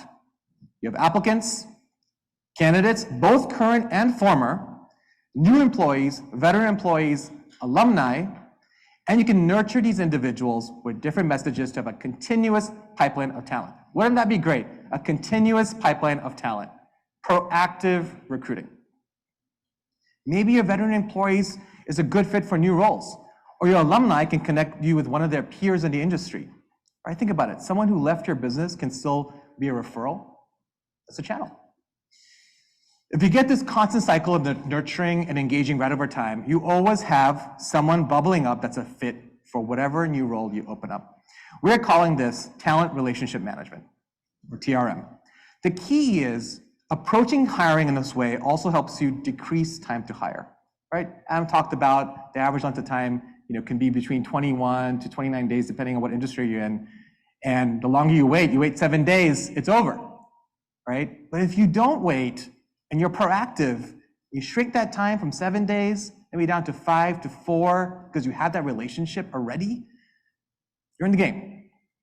If you're looking to hire somebody you already know and like, it's going to take you less time to get to know them, right? And feel confident in your decision. Essentially doing all the formalities of hiring well ahead of the actual hire, making it much easier to get to the right people in the right seats faster when new roles open up. Let's dig in deeper. The different ways we can do this. We've already talked about referrals a little bit, but it's worth bringing it up once again because it's just such a great quality channel.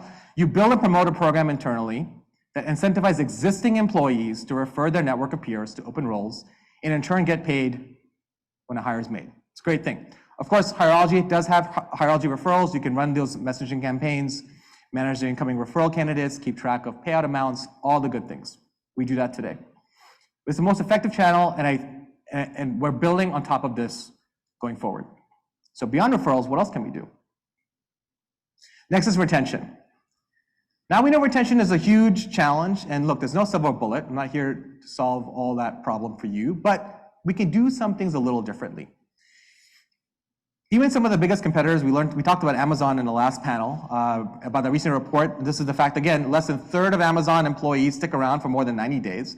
Kind of a staggering stat, but it's costing the company billions of dollars. So we're not alone. But what can we do a little differently? So one of the biggest takeaways we uncovered in a recent survey of job seekers was that people want meaning and growth at work. You heard this morning. In fact, we found that most people are willing to forgo higher paying work offers for these type of opportunities. I want you to really take away that fact. So that's where TRM can come into play. It can be used to promote top performers, encourage internal mobility like you've never done before, and proactively communicate with existing team members in ways you've never been able to do before via different types of channels, email, text messaging. These things are all going to be possible. You can communicate and highlight open jobs across the org via easily accessible channels, like I mentioned. Text messaging would be great to do. Target top performers with tailored messaging, maybe with special incentives or offers for them, take advantage and promote them even further. Help employees plan career growth opportunities and find their place in your organization, especially if you've got multiple locations. Sometimes that knowledge transfer doesn't happen. One manager needs a role over here, may not know what someone else needs, or someone has an opportunity or a top performer ready to move on. Instead of looking outside, look inside. Remember, finding somebody a new place in the organization is better for everybody. It helps fill roles quicker, as I mentioned, keeps good people on your payroll instead of the competitors down the street. Think of it as just making a long-term investment in talent. So if individuals do leave, which they will, we know this, turnover is inevitable, you have the opportunity to nurture them and create boomerang opportunities, which leads me to the next conversation on re-engagement. First of all, show of hands, anybody's ever hired a boomerang person that's left the organization? Amazing, 20%. Actually one of the best things you've ever done, right? So re-engagement, this is where you tap into your silver medalists or even the person who's left your organization and you think there's an opportunity for them to come back. Look, the reassessment's real. Every organization had to make a really hard choice to think about talent they had to put out and go find another opportunity. But times are different. Some industries are coming back. There's an opportunity to re-engage them for different roles. So again, you can build this database of candidates. Stay connected with them through targeted messaging. Maybe you can reach out to them regularly. Former candidates with open roles, talk about the investment you're making in your human capital with different perks and incentives, or the new leaders that you hired to bring a different change of culture, or the new opportunities that opened up, the promotions that we made. There are endless opportunities to engage and show your employee value proposition through these channels so that people that you know that are out there listening are always looking for great opportunities. You can invite them to reapply, or even in the case of alumni, you might have a special referral program for them, inviting them to share roles with their networks. You heard me, I did work at a former employer, a hospitality business. I often refer people to that organization because the brand's great. And so remember, your asset extends well beyond your employees, your former employees. If you especially give them a great experience while they were there. When they're working somewhere else, they will always say that's a great place to work. Give them the opportunity to promote your brand as well. So, this is all great. Sounds good. How do you actually execute a flywheel like this continuously? The answer is a tool is obviously especially built for this, which is where Hireology comes to play. Here's the promo, all right? You already know that we at Hireology have a referrals platform. You can send internal campaigns to different groups, internally promoting your roles for your referral program. What if you could do more with that same concept? That's what we're launching as soon as an expansion of Hireology referrals. And you heard some of that already. Eventually be powering this type of flywheel and this continuous nurturing and campaigns over time with your connections, with different messages, not just referrals, for different audiences. You'll be able to select audiences, select the messages, and run constant campaigns to engage with that audience in a personalized way that resonates with them and their needs and motivates them to take action. For a moment, this is no different than what the giants in the consumer marketing space are doing. It's all going to be available to be able to do this. You'll be able to access these individuals who have connected with your business at some point in time that you can source from first before you go externally. Right? We already talked about it.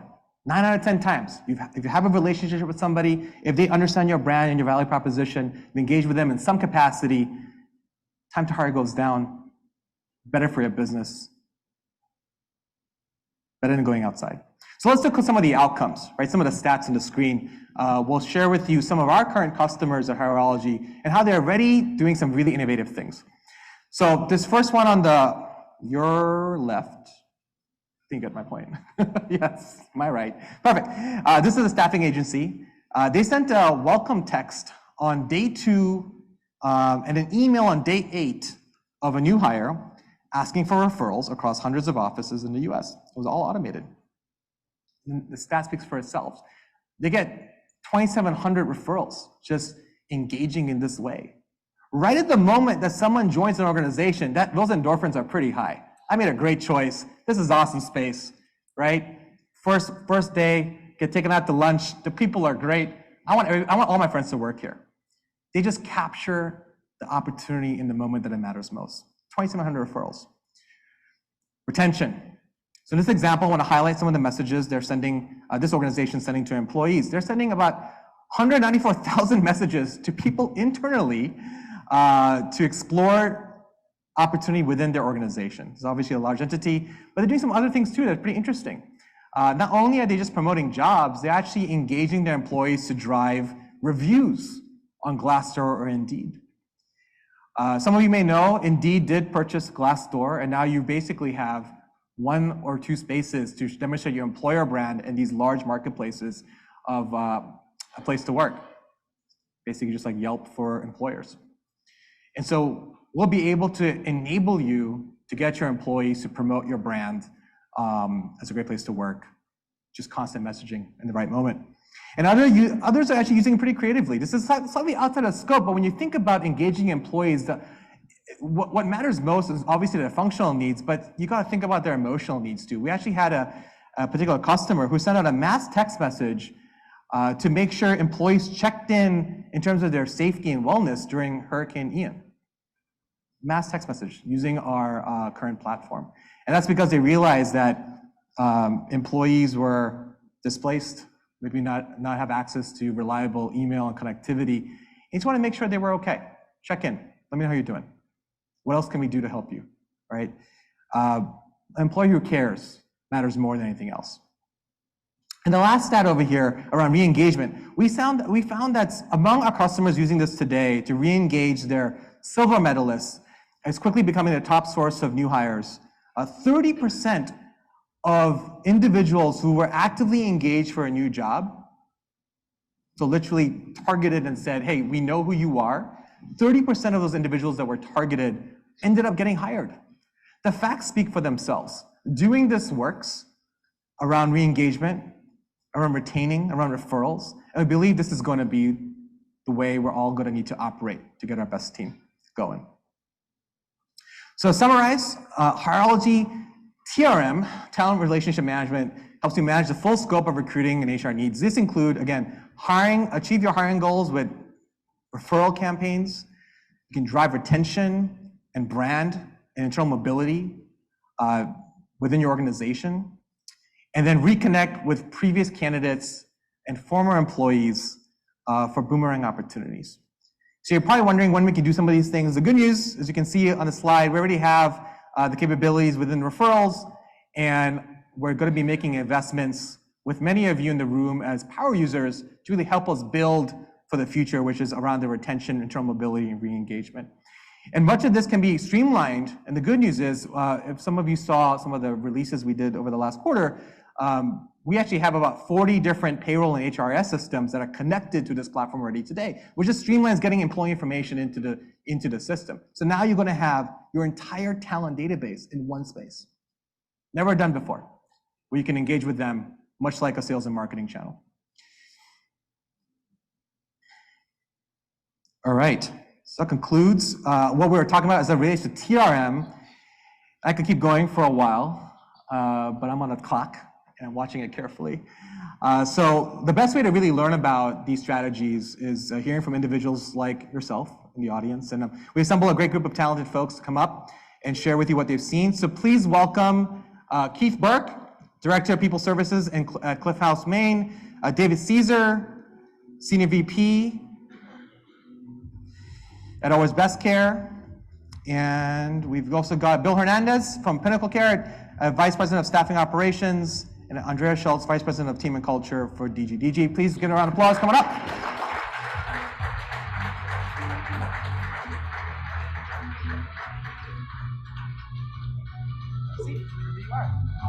Get comfortable. How are you doing? How are you? Hi. Hi, Anil. Sir. Hey, sir. Have a seat. Thank you for being here. Thanks for having us. Thanks for having us. Great. All right. So we're going to ease into this. I'm going to channel my inner David Letterman. That seems to be the thing for me today. We're going to talk about, Kristin gave a great story about her first gig and her first job. I actually love to hear from each of you. What was your first job, and what was something memorable about it? So, I love it. I moved to the Boston area and wanted to get in with hospitality and started with Marriott Hotels. And I went in there and I said, how do I become a manager? And they said, well, it doesn't necessarily work that way. I'm like, well, how does it work? Like, most of our managers are starting in hourly roles.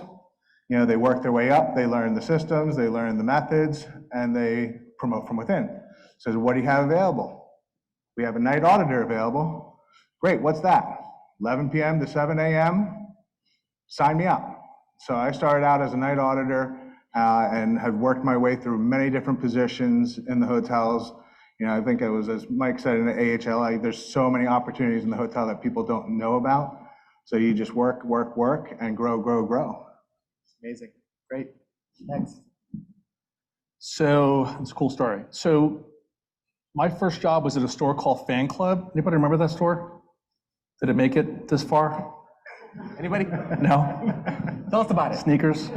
So I got the job, was hired immediately, probably faster than the Amazon, this back in pen and paper days. I think I was 17 years old.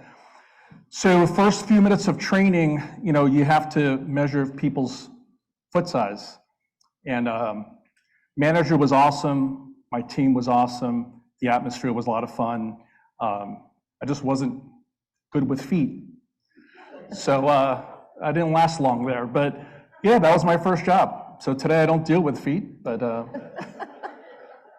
career paths go like this, right? Okay. That was also a great story. My first job, I was in college, and downtown by the school was a movie theater. And a couple friends had gotten jobs there. We're talking about referrals today. Well, they're like, hey, this is a great job. You can get to come into the movies for free. And you get all the popcorn and hot dogs that you want. And it's walking distance from the school. And I thought, all right, I need a part-time job. I've got time. I'll go check it out. Got hired, started working there, quickly found that I like to be a leader of people and not really follow. And so I'm managing the concession stand, I'm managing the ticket booth. And it was a fun job, and I did it over the summer, and it led to other opportunities. But if my friends hadn't have reached out to me and said, hey, this is fun, and there's perks, I probably wouldn't have checked it out. Sorry. Dave? So my first job was actually at an ice cream place in the mall in high school. And it sounds like it'd be cool, but the movie theater would open and it'd be a rush and it wasn't so cool. But I guess my first professional job, I worked for Procter & Gamble. I used to go around building Pringles, Jif, Duncan Hines, and Crisco displays in grocery stores. And I would load up my company station wagon and just drive around downstate Illinois and come back on Friday. Great. Yeah. And since you asked, my first job was in... Tell us about your first job. Yeah, it's all about me.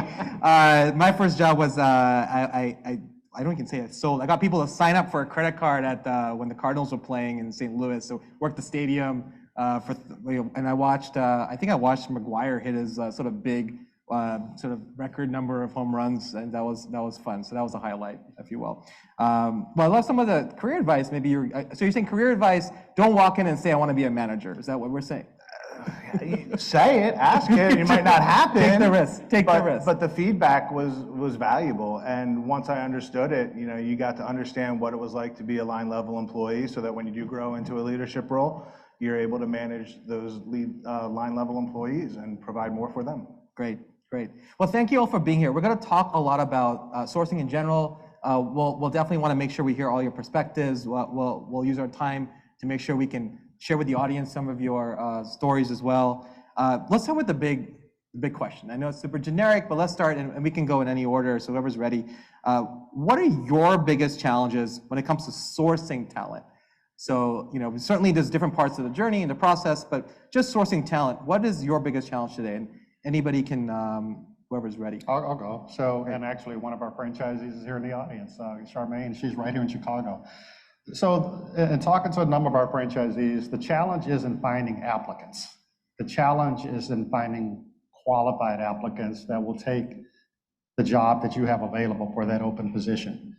And I would say today, unlike any other time, caregivers in our industry can choose to be very selective. So if it doesn't match their geography, it doesn't match the client they want to work for or work with, doesn't match the hours they want, they can choose not to take that job, and they can actually go to another employer. So you better have it laid out really, really specific on, are these needs that you're advertising going to meet the needs of the applicant, or they're not going to choose you. So big challenge today. Yeah. Anybody have share the same perspective or different perspective? For me, it's finding applicants. So, my resort is located in southern Maine, so a very rural area, which is mostly seasonal. So there's not a lot of year-round residents, so it's about getting the word out to people, letting them know that there are positions available, that there is a resort here, because we're not on the main path, so people don't know about us unless you've been there or seen us in advertisement. And sourcing ways of getting that information out to people has been difficult, and trying print methods, and then it's just not targeting the right people. So it's really getting it targeted to who we're looking for to get that applicant flow in to us, so that we can have a conversation with them. So geography plays a role, and Geography we got plays so much of a pool role. to look at. Yeah, I mean, the housing market is difficult, so the people that are there or looking to come to that area is very difficult for them to afford housing. And then just getting out into the local community and further out to the more populated towns and cities close by to us, to get the word out that we're hiring, we have these opportunities available, and come check us out. Great. Andrea? Our biggest challenge is finding candidates that want to get into the automotive industry. We're based in Silicon Valley, and everyone wants to be in tech. No one wants to sell cars or work with their hands and fix cars. And so it's very difficult to find candidates that, one, even know that they can have a lucrative career, a great career in automotive. And we're starting younger and younger now and trying to attract candidates, because they're just not growing on trees, especially technicians that we heard earlier today. The demand for them has doubled, and we're finding that as well. And so attracting people that want to get into automotive is our biggest hurdle. How young are we targeting? We have recently started partnerships at the high school level. There are high schools in our area that have automotive programs, and they are taking automotive classes at a local adult ed center that's actually located behind one of the auto rows where we have 8 of our dealerships. And so we're starting even at that level, just getting in front of them is the main thing. Letting them know there can be a career here. Not everybody goes to college. Not everybody is going to, be the next founder of a tech company like Facebook, right? There are so many opportunities available out there where you can have a great career and make a great living. You just have to get in front of them and share that. And that starts at a young age, I think. Bill, anything to add? It's interesting, the diverse perspectives on what everyone experiences, right? So for us in home healthcare in Florida, nursing is in high demand, extremely high demand. So for us, the challenge is reaching those individuals, those passive individuals. So we operate in the state of Florida. However, and this was accelerated a little bit through the pandemic, where there were 20 other states whose license you can use in Florida. Now it's 39. We call them compact states. And so it's really our ability to reach the right crowd and be different than everyone else. Interesting fact, and someone mentioned Indeed, you mentioned Indeed a short while ago. Anyone ever been to St. Pete, Florida? Yes. Anyone want to go? I'm going there tomorrow. No, that's where I live. Just jokes. Don't take me on that. But in downtown St. Pete, full-time registered nurse, there are close to 1,000 jobs being posted for that when I checked yesterday. Talk about demand. So how do we stand out from the crowd? And some things that we do, and I'm sure we'll get to it, but that's really one of the challenges out there, is reaching the folks out there and being different and having a different message than everybody else. Great, thank you for that. Let's dive a little deeper. So, kind of building off what we talked about, relationships and former candidates. Curious to hear, do any of you sort of have programs in place, or do you just connect with former candidates to think about filling a role? Is there a process in place? Has that been something that's been explored? I'd love to sort of hear any story you might have to suggest that that's viable for you all. I'll start. I have a conversation with every applicant that applies for a job. So love the ease of just sending them a simple, quick message saying, let's connect for a 15-minute phone call. And the conversation I have with them is, first off, how did you find us? And then what do you want to do? I see that you applied for this position. Are there other positions that you're interested in? We talk about the position. They'll let me know if they're interested or not. If they're not, I will always ask them at the end of the conversation if I can keep their resume on file. And if we have anything else, would you be willing if I reach out to you in the future? And I find that works really well because they say yes.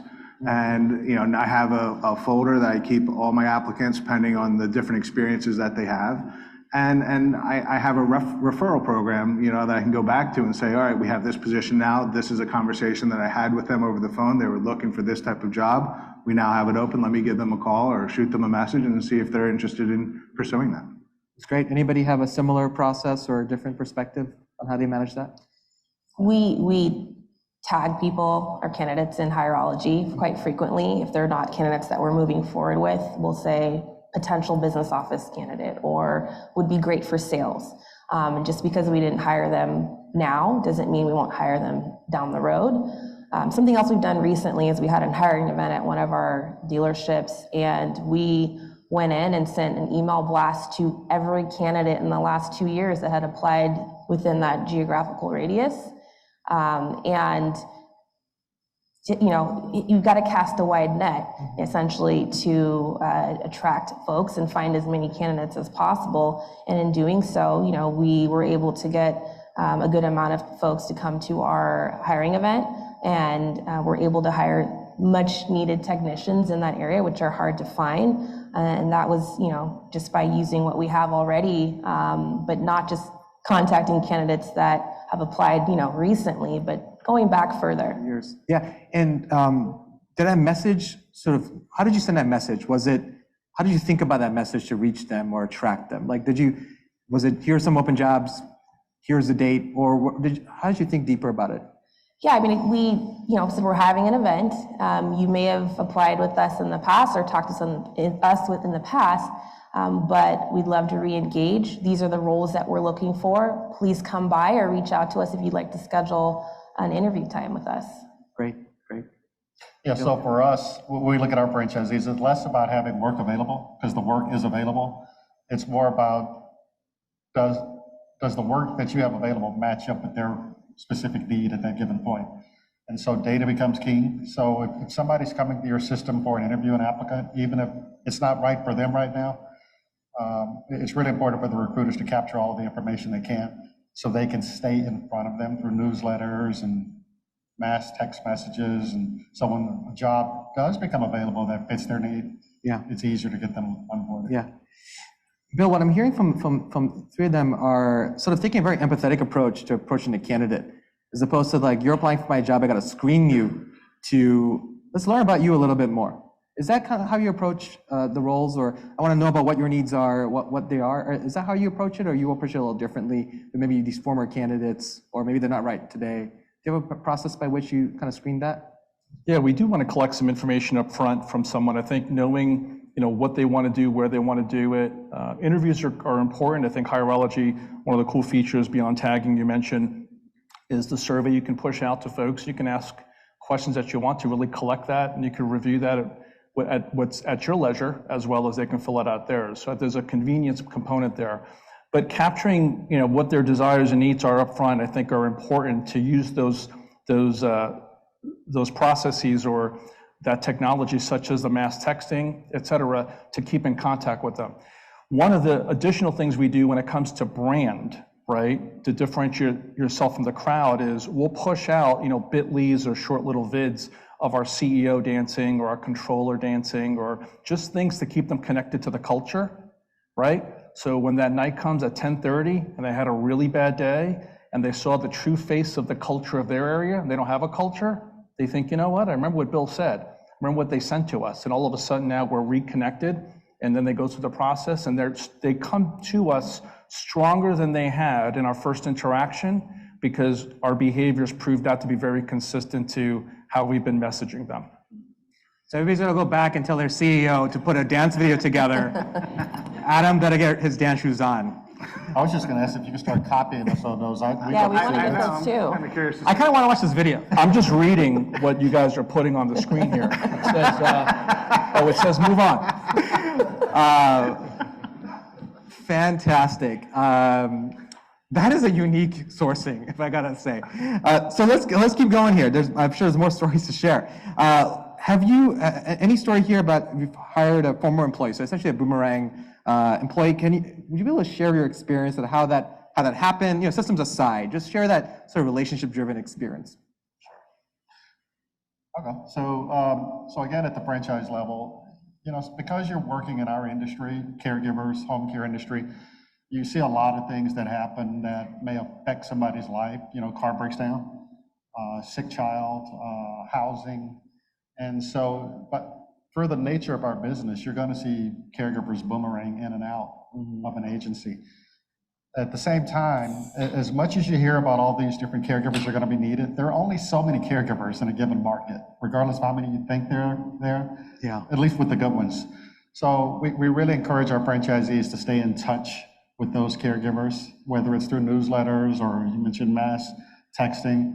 So if you find somebody that's good, just because they're not right for you at that given point, don't lose sight of them. You better stay in contact with them, and the good agencies do that. Do you do anything differently, David, as they're walking out the door to tell you it's not working out right now? What is your process relative to what I think, maybe not too long ago, kind of the sense of distrust, right? You're sort of leaving my organization, and I think that's a relic of the past, quite honestly. But what are you doing today to sort of make sure that you're leaving on sort of a good mutual arrangement that opportunity might open in the future? Anything interesting there? Well, so we'd like to, I'll tell you what we'd like to say, but I know it doesn't happen. You'd like to see exit interviews in a perfect, world. You don't have time to do that in our industry. But if you can have somebody, if it's a good employee that you want to see come back to the organization, leave on good terms, again, just because it's not right for them now, doesn't mean down the road it may not be right. So as long as they still feel good about your agency, and more importantly, the manager, because that's who they really deal with, hopefully they'll come back. But, any other stories to share about boomerang employees, example by which you're able to attract them back? Yeah, I mean, I hear a lot of times that the grass is greener on the other side. And I've had, supervisors and team members who have, left for more money, more hourly wages and things like that. And within a few weeks, I had them coming back and saying, hey, is my old job still available? And I'd had the conversation with them, so tell me, what interests you in coming back? And they're like, they don't have the same culture. They don't take care of their team members and associates the way, now that I realize I was getting that here. And that really struck a chord because, it's kind of cliche, but if you take care of your employees, they'll take care of your customers. Mm-hmm. And it's just not a belief that is everywhere, but it's firmly true that if you do that, you take care of your team members, they're going to want to stay. And he came back and was ecstatic to be able, luckily we didn't fill his position yet, but, and we welcomed him back with open arms because, I'll never want to hold anybody up for advancing for whatever reason they want to advance for, but, when you work in a hotel or a resort, it becomes part of your second family. And that's the way I consider them, as family members, and welcome back with open arms. Did that person come back into the same pay band? Came back in the same pay band. Took less pay to come back. To come back, yeah. That's great. Because of the benefits and just the culture. He knew that, if he had something that he needed to do, that he could get the time off to do it. If he had prior commitments, that, those are the things that the managers get to know the team members so they can provide that to them. One of the examples we heard at our last event was that, especially if you got a top performer walking out the door, that you actually give them an offer letter valid for 30 days to come back. Mm-hmm. And that's pretty innovative. And I think it's semblance of the culture. If you walking out the door, maybe it's more money, maybe something else, but we're going to keep your role open for 30 days. That's a pretty great relationship building exercise in general. Anything to add, Bill, around Boomerang employees and your organization, and do anything differently to share?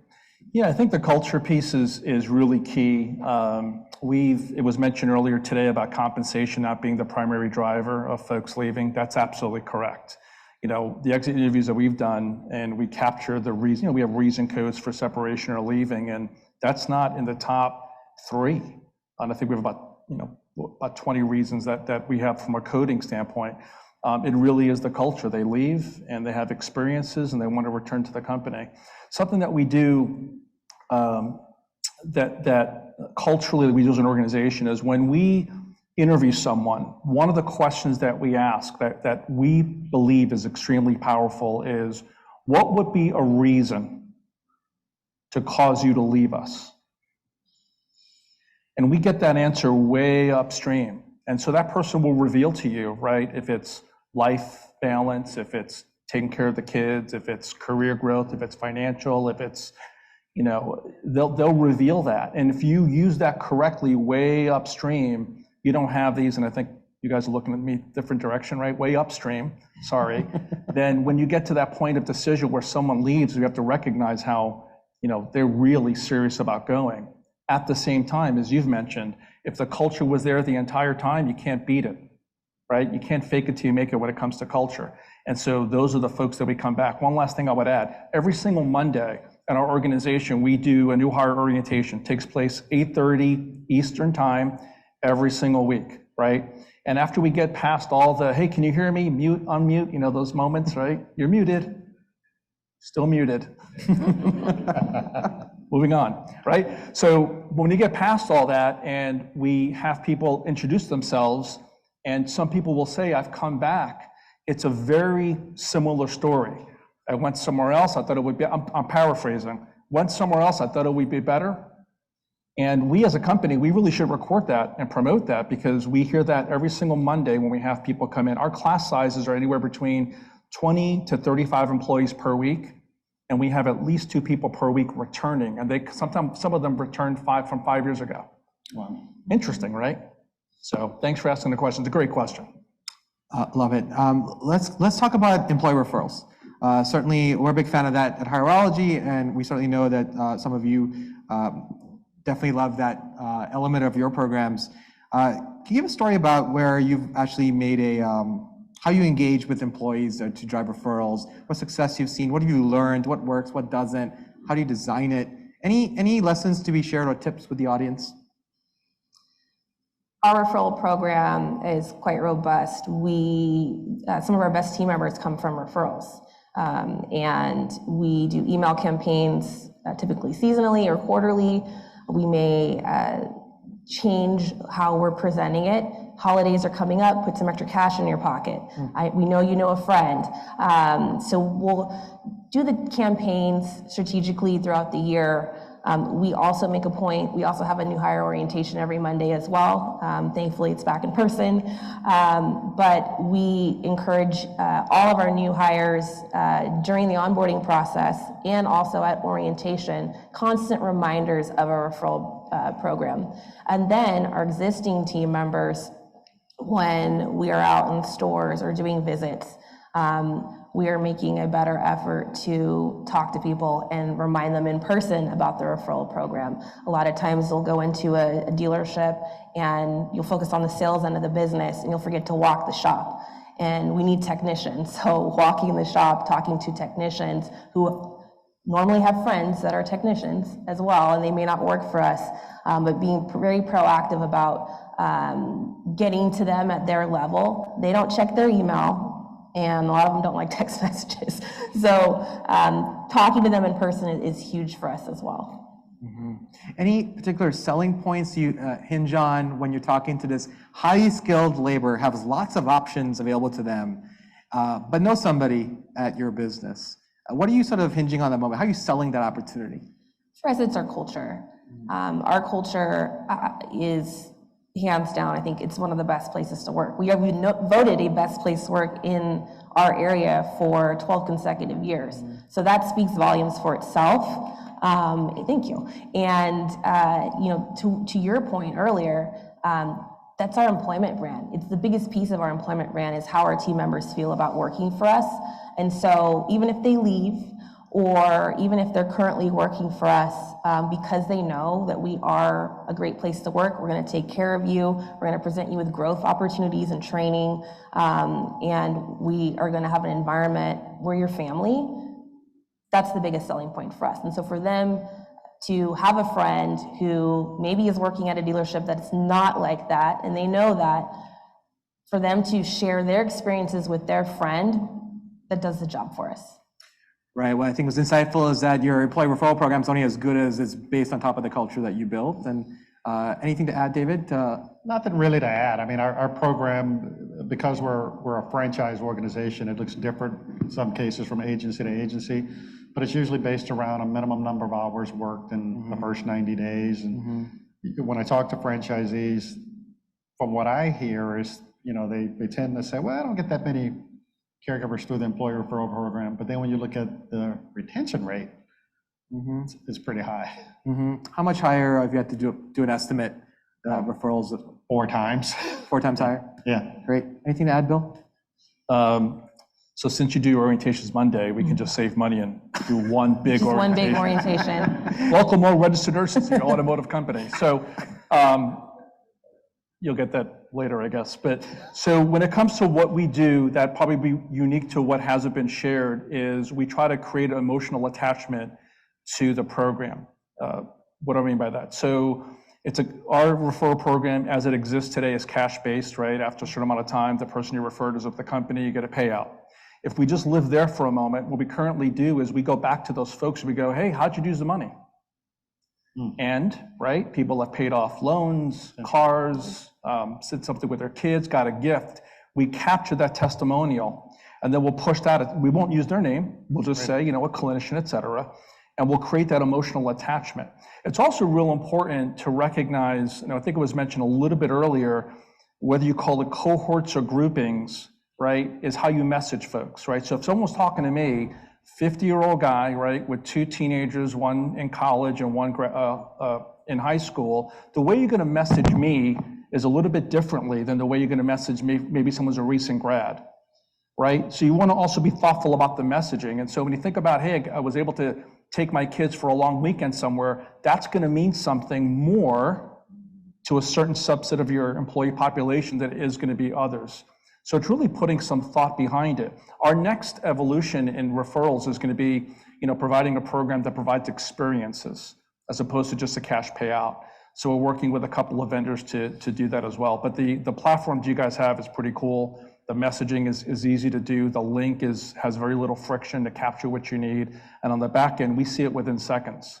We've actually tested it. We go, okay, ready, go. People put their name and stuff in, Scooby-Doo, and right, and all of a sudden Scooby-Doo is on the platform. So Scooby-Doo has not returned our phone calls, but that's not the point. Right?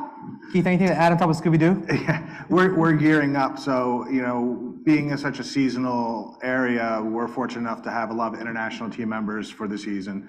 Now that their visas are ending and they'll be heading off to their winter employers, this is going to be gearing up for our referral campaign. So it's going to be interesting to see what we're going to be able to accomplish with that. But to add to that, I'm going to bring a friend to work day. Have them come in and shadow you and see what it's all about and see the culture firsthand, and then decide, have a hiring fair right after that to say, hey, this is actually what I'm looking for, and we'll hire on the spot. Yeah, Keith, you and I were talking outside, and you had a really interesting story as you think about unique sourcing. You have a very unique product. First of all, I'm going to give you the promo here. Go to cliffhousemaine.com. What an amazing hotel. I'm hoping Keith will invite me for a stay one day. But let's talk about what you're doing, given your location, geography. How are you trying to tap into different sources of the product you have and lodging? You had some really interesting Sourcing ideas. anywhere and everywhere that I can. So, we had a consultant come in and we put together a threat matrix for all of our positions in the resort, and, working with the correctional facility in the state of Maine. So when if an applicant had made a mistake in the past or has worked through it and recovered, we are considering them for all different types of positions depending on their backgrounds. And we've had a couple people, I've had interviews with inmates who are being released in the next upcoming weeks, and they just want to be productive and get back in the workforce and, continue on. They were cooks, they were stewards, they were, a number of different things. So, prisons, state prisons are working with them, working with the local charities that are dealing with the refugee centers. I'm fortunate enough to have housing available for my employees. So to be able to offer housing on top of a shuttle transportation to and from, and a job is a great fit for that. What else am I? And then I think you had mentioned it too, the technical schools. Mm-hmm. So, I go home tomorrow and I go right to a business advisory at one of the technical schools. They actually have a hospitality program and teachers in there. So they're actually learning in high school about hospitality. And I worked closely with groups like CTE in the past, and not everybody is going to continue on in their education and they want to get into the workforce.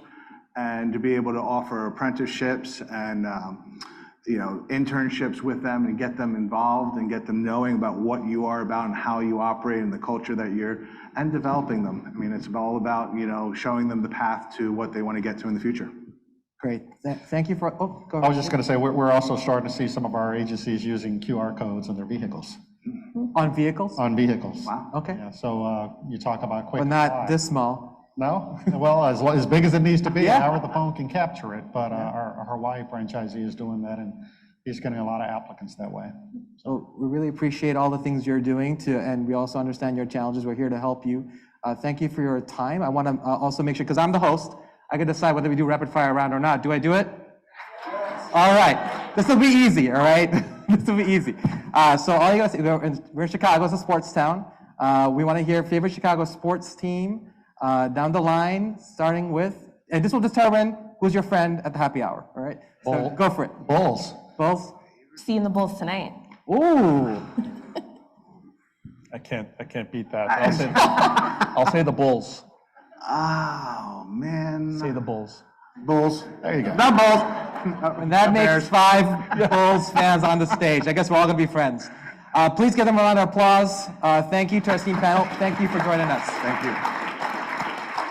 So now we're going to get back to our workbooks and turn to each other, have a quick discussion at your table. What key things will you be bringing back to your location? What can you do to implement tomorrow? And what are you going to be doing now? So thank you very much. And please take a little break, but also have a conversation at your table.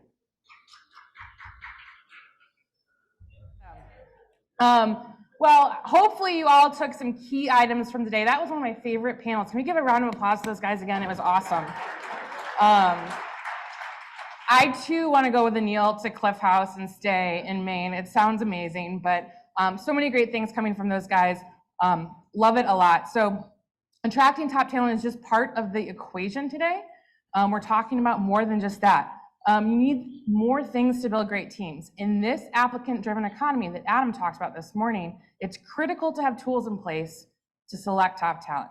Start their day off on day one off right, and ultimately engage them throughout their entire employment journey. Hireology has brought in a group of our partners to talk about how to engage employees from hire to retire. To kick us off, I'm excited to introduce Elizabeth Schillo, the Chief Revenue Officer at Netchex, our payroll partner. Elizabeth has been there leading the go-to-market functions across sales, marketing, and partnerships with 18 years of experience in the HR tech space.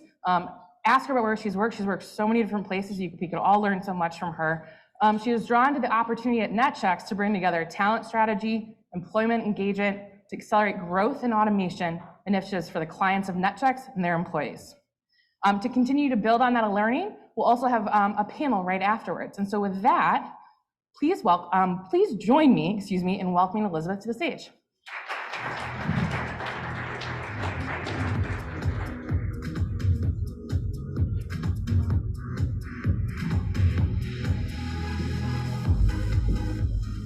Hi, everyone. I was going to say, can you hear me? But I'm very loud, so I probably didn't even need a microphone. I'm so excited to be here. And as Kristin and the Hireology team and I were prepping for today, one of the things that we've talked about a lot that I heard Adam and Anil lean on this morning is this concept of how do you bring people through a marketing journey, but for a job. And so you'll hear me talk a little bit about how this works and how we can continue it into the HR tech space. This had a much longer name originally. And as we started working on it, it all boiled down to how do we find people, how do we keep them engaged, and how do we help them help us grow? And I don't think there's a person in this room who's like, oh, I don't care about my people. Like, y'all all came from all over to spend today networking with peers and understanding how do we be better at this. But the reality is that this is hard. And it's hard because it's a juxtaposition of bringing together people and operating a business. And if you talk to any business owner, they will tell you, my people are the lifeblood of my business. And then when you go look at where they spend their money, marketing is often the lifeblood of their business. So Anil touched on consumer brands this morning. If you think about major consumer brands, there's an immediate connection with some big names. So when you think about Costco, you think about cost but quality. When you think about Delta Airlines, you think about an elevated flying experience. When you think about Apple, you think about innovation at scale. When you think about Chick-fil-A, I'm from Atlanta, you think about my pleasure every time you say anything to them. And there's millions and billions and trillions of dollars being spent to get you to buy a Costco membership, to get you to buy a sandwich, to get you to book a hotel room. But then when you flip over to the employer brand, there's not millions and billions and trillions of dollars being spent here. And so for everyone in this room, this is the balance that we live with every day. On the consumer side of the world, you have 9 to 10% of companies' revenue being invested in how do we get an employee or a candidate to take action in a moment. But then on the HR side, you're spending 5 to 10% of that to say, how do we get this person to build their future here? And so we have to look at how do we begin to understand those people? And the panel just talked about, your message is different based on the people that you're talking to. I think there are some more things that factor into that same part of that. So I was talking to somebody earlier in the hall, and we were talking about branding is like attraction. Like you see someone across the room, and you're like, oh, that person is really attractive. The hiring process is kind of like dating, where the reality is most of what you're doing is only showing the good parts and making sure that person just doesn't have deal breakers for you. Then you move into onboarding, which is like when you move in together. And you're like, oh, I'm like now really evaluating, you leave your stuff all over the place. And then you move into retention, which is, hey, we're getting married and we're gonna be together forever. But you're doing all of this while you're creating a life journey for this person as their life is changing. And so this is so hard because as people leaders, we are spending money to try to manage a business. We are spending way less money to try to manage the people who are the lifeblood of that business. And those people are changing in what they want throughout their process and their journey. And we saw all of this happen over the past few years. So raise your hand if you work differently now than you did in February of 2020. Like almost the whole room. Raise your hand if your people work differently now. Raise your hand if you feel like your people are probably more demanding now than they've ever been. The back table is like all the hands. And the reality is that all of that is true because what COVID taught us was that life is short. And work, for many of us, was a big part of our identity. And while it remains a big part of our identity's changed. And the things that we prioritized and the things that we valued shifted too. And you see this in the recruiting process, in the hiring and onboarding process, and in the employee management process post-hire, based on people who want more support from their employer. And I was talking to an auto dealership 2 weeks ago, based out of North Carolina, and their GM was like, what do these people want from me? We have a flexible schedule program and they think it's not flexible enough. And then we have an employee tuition program and people don't want to use that. And then we have a company picnic and people complain that it's on a day that they didn't want to come. What do these people want?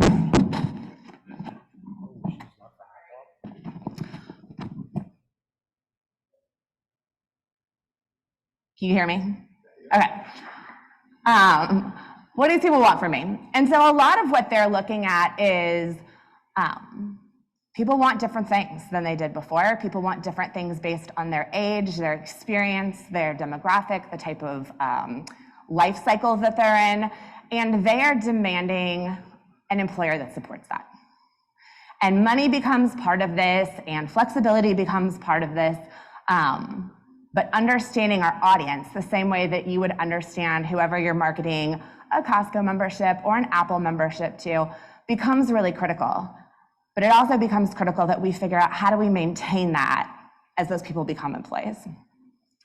And so as you start to look at some of the stats around why people are changing, this is where we've seen companies see good success in beginning to build a business case around the people stuff. All of us agree that people matter. All of us agree that people grow the business. But it's hard to be able to say, hey, we should take money out of the marketing budget and go spend it on employee engagement. And this lets us begin to tell some of that story. If you look at the FAR stat on the attraction side, 28% is what good employer branding can reduce in turnover. So think about how hard it is to hire people. If we're telling a story that we live out during that process, when those people come, they're more likely to be happy, they're more likely to stay, they're more likely to grow their career there. All of you have seen the stats that say, millennials are gonna change jobs every 2 to 3 years. They can change jobs within an organization that gives them a career path. It doesn't mean they are changing organizations every 2 to 3 years. It means that they wanna be able to do something different. If you look at recruiting, you'll see that 89% of employers said that people left due to comp. And this is such a tricky subject because as businesses, we can't just go pay more millions to people. So 89% of employers said people left due to comp. Only 12% of candidates said that they left for comp. The hard part is when you are trying to hire and recruit those candidates, I think Adam shared this stat this morning, 60% of them are now evaluating comp differently as they look at their new job. So I maybe decided to leave because I didn't feel like I had a career path and it had nothing to do with income. But if I go interview for 2 other jobs and one of them pays 20% more than the other one, they're basically the same, I'm probably gonna take that job. And so comp is something that we can't underestimate, but it's also not what drives turnover. Then when you look at onboarding, you see that there's tremendous power behind bringing people in. People who have a good onboarding experience are 58% more likely to stay with the organization for 2.5 years. And that is insane because onboarding has become harder than ever with COVID. Think back to Kristin when she had her internship here. I'm sure she came here. She probably sat in a room like this with the other interns and they said something about how exciting it is that you're gonna have your first career experience here. And now you are doing that through a Zoom call often. Or you are doing it with people who wear 6 hats and someone is in different places and you're pulling people through. And so the onboarding experience of how did I find you? How did I engage you? How did I get you to pick me? But now, how do I make sure that you are validating that decision each day? Raise your hand if you have had someone accept a job and then not show up. Okay, like half the room. Raise your hand if you have had someone accept the job, show up, and quit in the first month. More hands. And that's because this is a time when it's easy for them to leave. I took the job, I was excited about it, someone else branded themselves better to me, got me more excited, and so I took that job. And so a strong onboarding experience, and this does not mean, oh, we flew you to headquarters and wined and dined you. This can be things as simple and basic as, did you have a computer? Y'all are laughing because if any of you have dealt with FedEx this year, it's been fun. But did you have a computer? It was like a real thing. And it's very hard to welcome someone to their new job when they can't log into the Zoom call and then have to do it from their phone. An onboarding thing can be as simple as, do they have credentials in your system? So when they go log into that computer, did IT set it up so that they can get in? Or does it become a fancy paperweight for 3 days while you email 9 million people to try to figure out what happened? You're not alone, person who laughed. And probably the biggest part of onboarding is your experience with your manager. And we're gonna circle back to direct supervisors in a few minutes. But part of why this all becomes so hard is that you can build the world's best brand story and you can tell the world's best recruiting message and you can execute on that, and then everything after that is like 85% on that person's direct supervisor.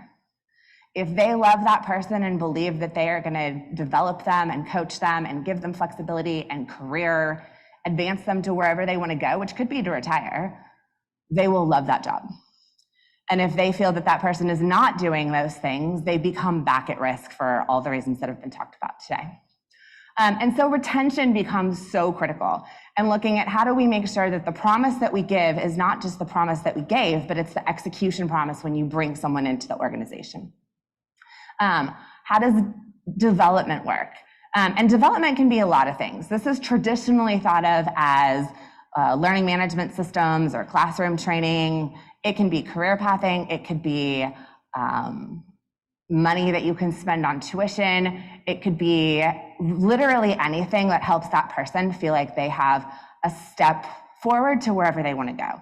But that's part of the hard part as a business, is that you have to understand where those people want to go. And where you want to go and where you want to go might be 2 different places. And then finally, offboarding. So raise your hand if you have had an employee leave in the past year and you're like, yep, that went well. Okay, 1 person. Raise your hand if you've had an employee leave and you were like, this is gonna be a disaster and I can feel it coming. More. The hard part of onboarding is not that you have an employee who's gonna leave and be disgruntled and be upset. The hard part of onboarding is the reach that it gives your brand via social media. So when you go to look for a job, where are the places that you look beyond a company's website? You look on Glassdoor, you look on product review sites like G2 Crowd or Software Advisor. You look to say, what are all the things that I can learn about this organization? And then you make decisions based on crowdsourced data from whoever wrote that. And you don't know if that person was the greatest person that had ever worked there or if they were not the greatest person that ever worked there. But offboarding becomes critical because that feeds into the next round of your brand, which then impacts recruiting, it impacts onboarding, and it impacts your current employees.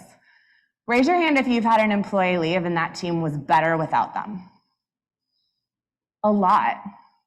But most of the time, people didn't realize that that team would become stronger without them. And it created a lot of emotional anxiety of this person's so tenured, this person's so friendly, this person's been a leader on the team. What are we gonna do? And so we have an opportunity to start to look at how do we build a brand, tell the story, but as we bring people in, how do we make sure that each day validates you made the right choice a month ago, you made the right choice a year ago, or 2 years ago, or 3 years ago. And the amazing part of this to me is that there's a lot of really creative ways to do this that can have great results that in some cases are cheap or free, and some of them you're probably already doing. The hard part is that as business leaders, the things that we have worked on for the past 20 years are not those things. So Kristin touched on my background a little bit. I've worked in the HR tech space for the past 17 or 18 years, depending on how you want to do the math. And I was drawn to this space because I came from a psychology background. And for those of you who are in Chicago, I was a therapist for court-referred cases in DuPage County for 2 years. And it taught me that I did not want to be a therapist for court-referred cases. But what I did learn was that I loved helping people. And HR Tech has given me the opportunity to work with a variety of organizations, whether it's public-backed, private-backed, venture capital, private equity, to look at how do we help people. And most of the conversations that I have all circle around, why is this so hard? Raise your hand if you can see there's 6 things on this slide. So comp, benefits, performance management, partner, manager partnership, communication, and incentives. Raise your hand if you've had a conversation about one of these things in the past 2 weeks. Most of the room. So the good thing is we're talking about this stuff to engage employees. The bad thing is they all think that this is now table stakes and that this is the basic things that they get by coming to work, which PS, most of them want it to be remote. 78% of people in a study done earlier this year said that they believe that they are more productive now than they were in February of 2020, and 89% of them attributed it to working from home. So whether it's valuable or not, they think it's valuable, and they're demanding flexibility in all aspects of their careers. I had a daughter of a friend recently who asked if I would meet with her to talk about career options. And she's like 22, just finished college, super excited about life. I thought she wanted to talk about how to get a job, how to pick a career path. Anybody want to guess what she wanted to talk about? What are the jobs where she can work in like Tahiti and Australia and South Africa? Because that seems really cool. And this was not a weird request in her mind. She wanted to talk about how do you start to navigate this. And the even wilder part is that we talked about it and I gave her some basic advice about look for companies that have offices in those markets, because I don't know. And I had never lived in any of those places. She started to look at consulting jobs and she got hired as a junior advisor who makes PowerPoints for a company that has offices in all those markets. And she leaves next Wednesday to go to Australia where she can work there for 2 months. And this is the crazy stuff that is now considered flexible. Not, hey, you can leave at noon on Fridays. And so employees are asking for this level of flexibility, and they're asking questions like, does the company value my time? Do their values align with my values? Does this manager going to invest in me? And they're asking those not just once they're there, they're asking them in each step of the process, but once they're there, they're trying to confirm, hey, is what you promised me really happening? And so I think some of this has been talked about with the TRM piece earlier, but does this company make it easy for me to apply? I have to jump through 9 million hoops, I'm out. Can I do it on my phone? Can I onboard on my phone? Raise your hand if you have started a new job and you had to fill out paper onboarding. It was most of your first day. And there should have been way more hands, even if it's not your current job, because all of us had a job. My first job, I was a lifeguard, and literally they lined us all up. We're at a water park, and they brought in binders. And we sat there for like 4 hours and filled out binders. I had no idea what FICA was, any of that, but the water park wanted to be compliant. Is it easy for me to track my PTO? You have all had an employee reach out to you and ask for time off, and you're like, I don't know if you have time off or not. But if they can see what you can see, it becomes a lot easier to track it. Access to earned wages. So if you look around the majority of the United States, it is made up of hourly workers. And hourly workers, even with the inflation in wages, still often live paycheck to paycheck. 80% of US workers said that they would like a job that pays them on the day that they do the work. 80%. Is that available? If it's not available, is it available tomorrow? Because if I have the choice between two jobs and one of them is going to pay me tomorrow or let me access that money tomorrow and one of them won't pay me for 3 weeks, I'll probably pick the first one regardless of whether I use that benefit or not. And you see this especially in any type of hourly job, service-based job. The traditional business response to this has always been, that's just for companies that don't pay well. Companies who don't pay well have to offer this. But when companies who do pay well offer it, it gives them a dramatic lift in their competition for being able to say, hey, you may not need this, but if your car breaks down or you have a flat tire and you have to buy a new tire, you have budget experiences that you didn't plan for, you have the ability to access your money earlier or more often. And then data. So if any of you have been following data privacy acts, you've seen recent legislation from California, New York, Colorado, Illinois will probably be next.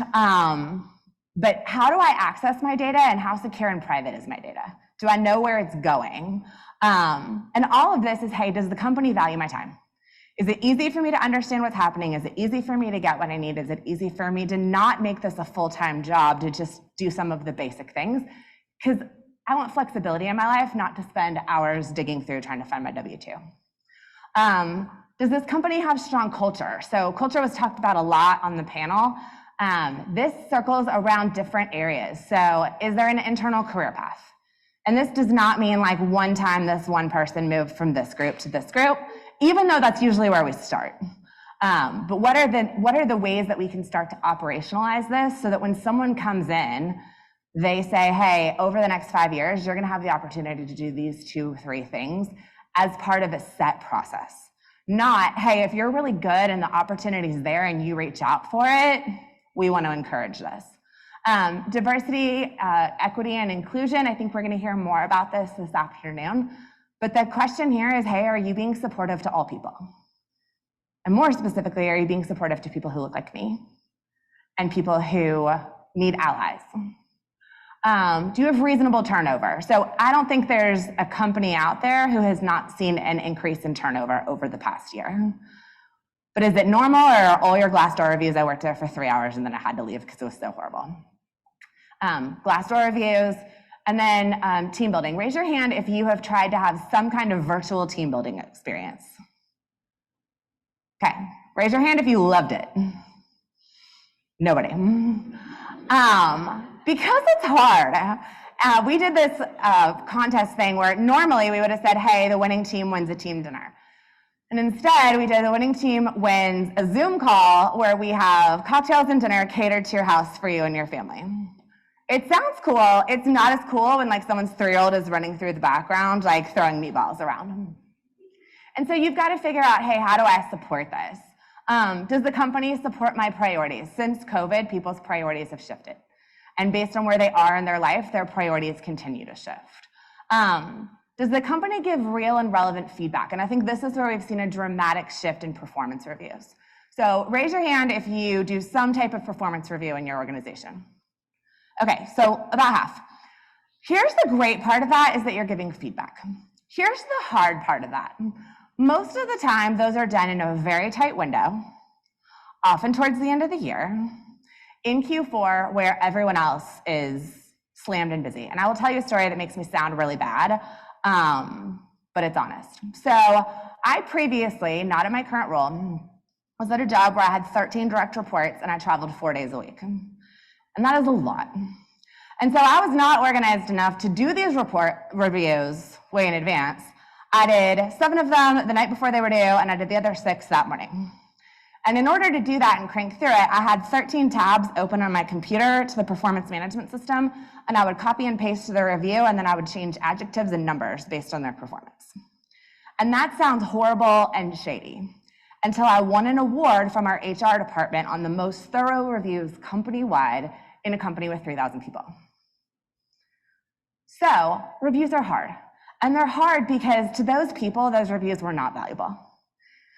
The way that we see modern reviews evolving is around based on short bursts of time, like months, quarters, project-based, looking at how can you give clear expectations and then immediately manage back to that, and then set up a schedule for continuous feedback.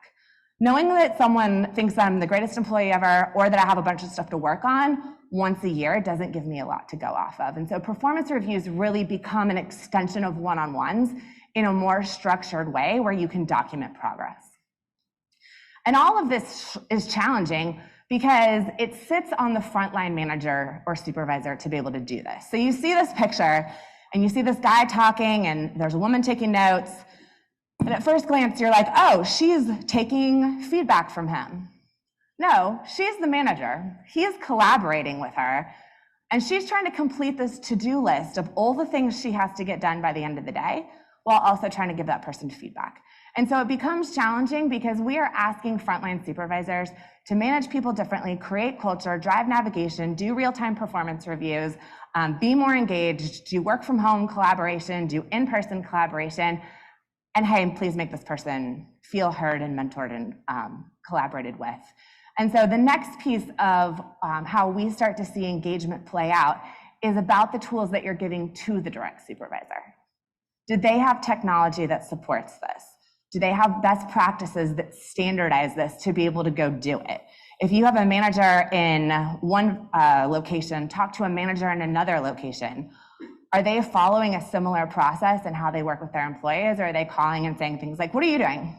I mean, what I did didn't really work, so tell me what you're doing. And this also allows there to become more collaboration because they're executing on a consistent process together. And then finally, are they being coached on how to be a coach? If you look in most sports teams, the coaches who were the best coaches typically had great coaches too. And so is there someone who's exemplifying leadership for them to be able to learn? And we see that all of this comes down into a couple areas that we've talked about today, but strong employment branding, modern onboarding, the ability to connect with people quickly, flexibility, and modern performance management. So sounds like no big deal, right? Like you can walk out of here and just wave a magic wand and all these things are good to go. But it's hard because we don't know where to start. And so I'm going to share a couple stories as I wrap up. But I think the biggest opportunity for anyone here, and the panel talked about this a little earlier, is pick the things that make you different that are genuinely good if you reverse them. Like I hear people all the time say things like, oh, we pay really well and we invest in training. Well, no one ever calls you and is like, we do not pay well and we're gonna throw you out and hope you figure it out. And so the things that become really valuable could be things like, hey, we work with high school students to build a career path into the auto space. It could be company bonding activities. One of the things that we've seen at Netchex that started totally just trying to do a good deed, during COVID, we set up a program for the Louisiana Food Bank because there were a lot of people that we're headquartered in New Orleans. There were a lot of people that couldn't order food, and you could donate $5 or $10 or whatever you wanted to from your paycheck to the Louisiana Food Bank. We got more emails to our leadership team and HR about that than any other thing we did that year, about how people were so proud that we were taking an initiative to give back. And so in many places, it's, hey, you're already doing philanthropic efforts. How do you tell that story? And how do you help your employees to become part of this? Because most people, regardless of your job, you are proud of being part of something that's bigger and goes beyond just a job and starts to make a company feel like a place that you want to stay. Another part is acting on feedback. So there are lots of reasons that this is a highly controversial topic, but the biggest challenge that we have seen post-COVID in people returning to work is childcare. Raise your hand if you have had an employee who came to you and said something along the lines of, I have to work from home because of X related to childcare, daycare, school bus drop-off that they would have never brought to you pre-COVID. This is the norm. So when we talk about how people need flexibility, they have also shifted from saying, hey, a career is how I provide for my family, to saying, hey, my family is number one, and a career is what helps me deliver value to my family. And so Bright Horizons, which is a child daycare center, partnered with Quick Trip, which is a gas station, at their headquarters to offer what they call Bright Horizons Learning, which is basically a preschool for kids ages 6 months to 5. And the reason that they did this is that 2/3 of their employees in the past 6 months had to have some type of missed absence from work due to childcare. Now, I'm a mom, I have 2 kids. Sometimes your kids get sick and you got to figure it out. But 2/3 of your employees in a 6-month period is unheard of compared to before. You also, how many of you, when you were a kid, you would have a fever and your parents would give you Tylenol and send you to school anyway? And that is wildly frowned upon now. And so Bright Horizons created this program that's on site in their corporate office. They actually they had a cafeteria on the first floor that they turned into a preschool. And since then, less than 8% of people have had absences. So this is dramatic, and I understand there's a lot of liability with starting a daycare. But the point here is that there's so many people who would be thrilled to come work for your organization. But we have to help them tell that story, tell a differentiated story, and then pull that story through in the process so that your employment brand becomes your employee promise. So thank you so much, and I will pass it back to Kristin. Great concept. You guys are hearing a lot of the same things we're talking about today. So flexibility, how do we offer different things, just alternatives to pay? How do we bring people into the workforce in a different way? And how do we keep them engaged? And so with that, I'm going to invite a panel of all of our partners to talk with Elizabeth to talk about this. So Mike McSherry, our Director of Strategic Partnerships at Hireology, a lot of you have probably seen him. He is actually a Hireology boomerang, speaking of boomerangs this morning. We have Rob Bennet, Vice President of Enterprise Sales and Partner Ecosystem at SkillSurvey, and Kevin Hall, Director of Sales and Talent Services at JM&A, and then you all know Elizabeth from earlier. Thanks, guys. From the mic.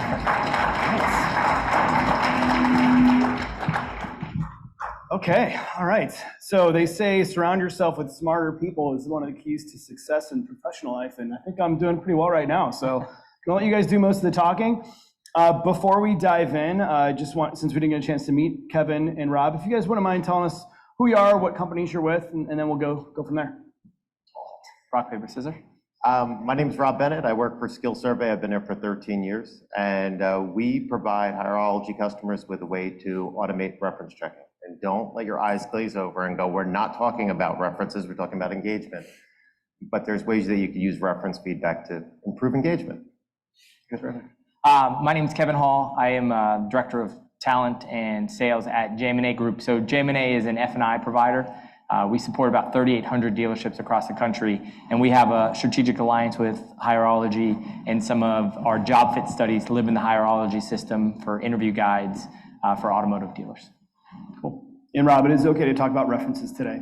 Okay. It's all about being innovative, thinking outside the box. So Kevin, let's start with you. From hire to retire, what specific aspects of the employee experience do you think employers really need to improve upon the most?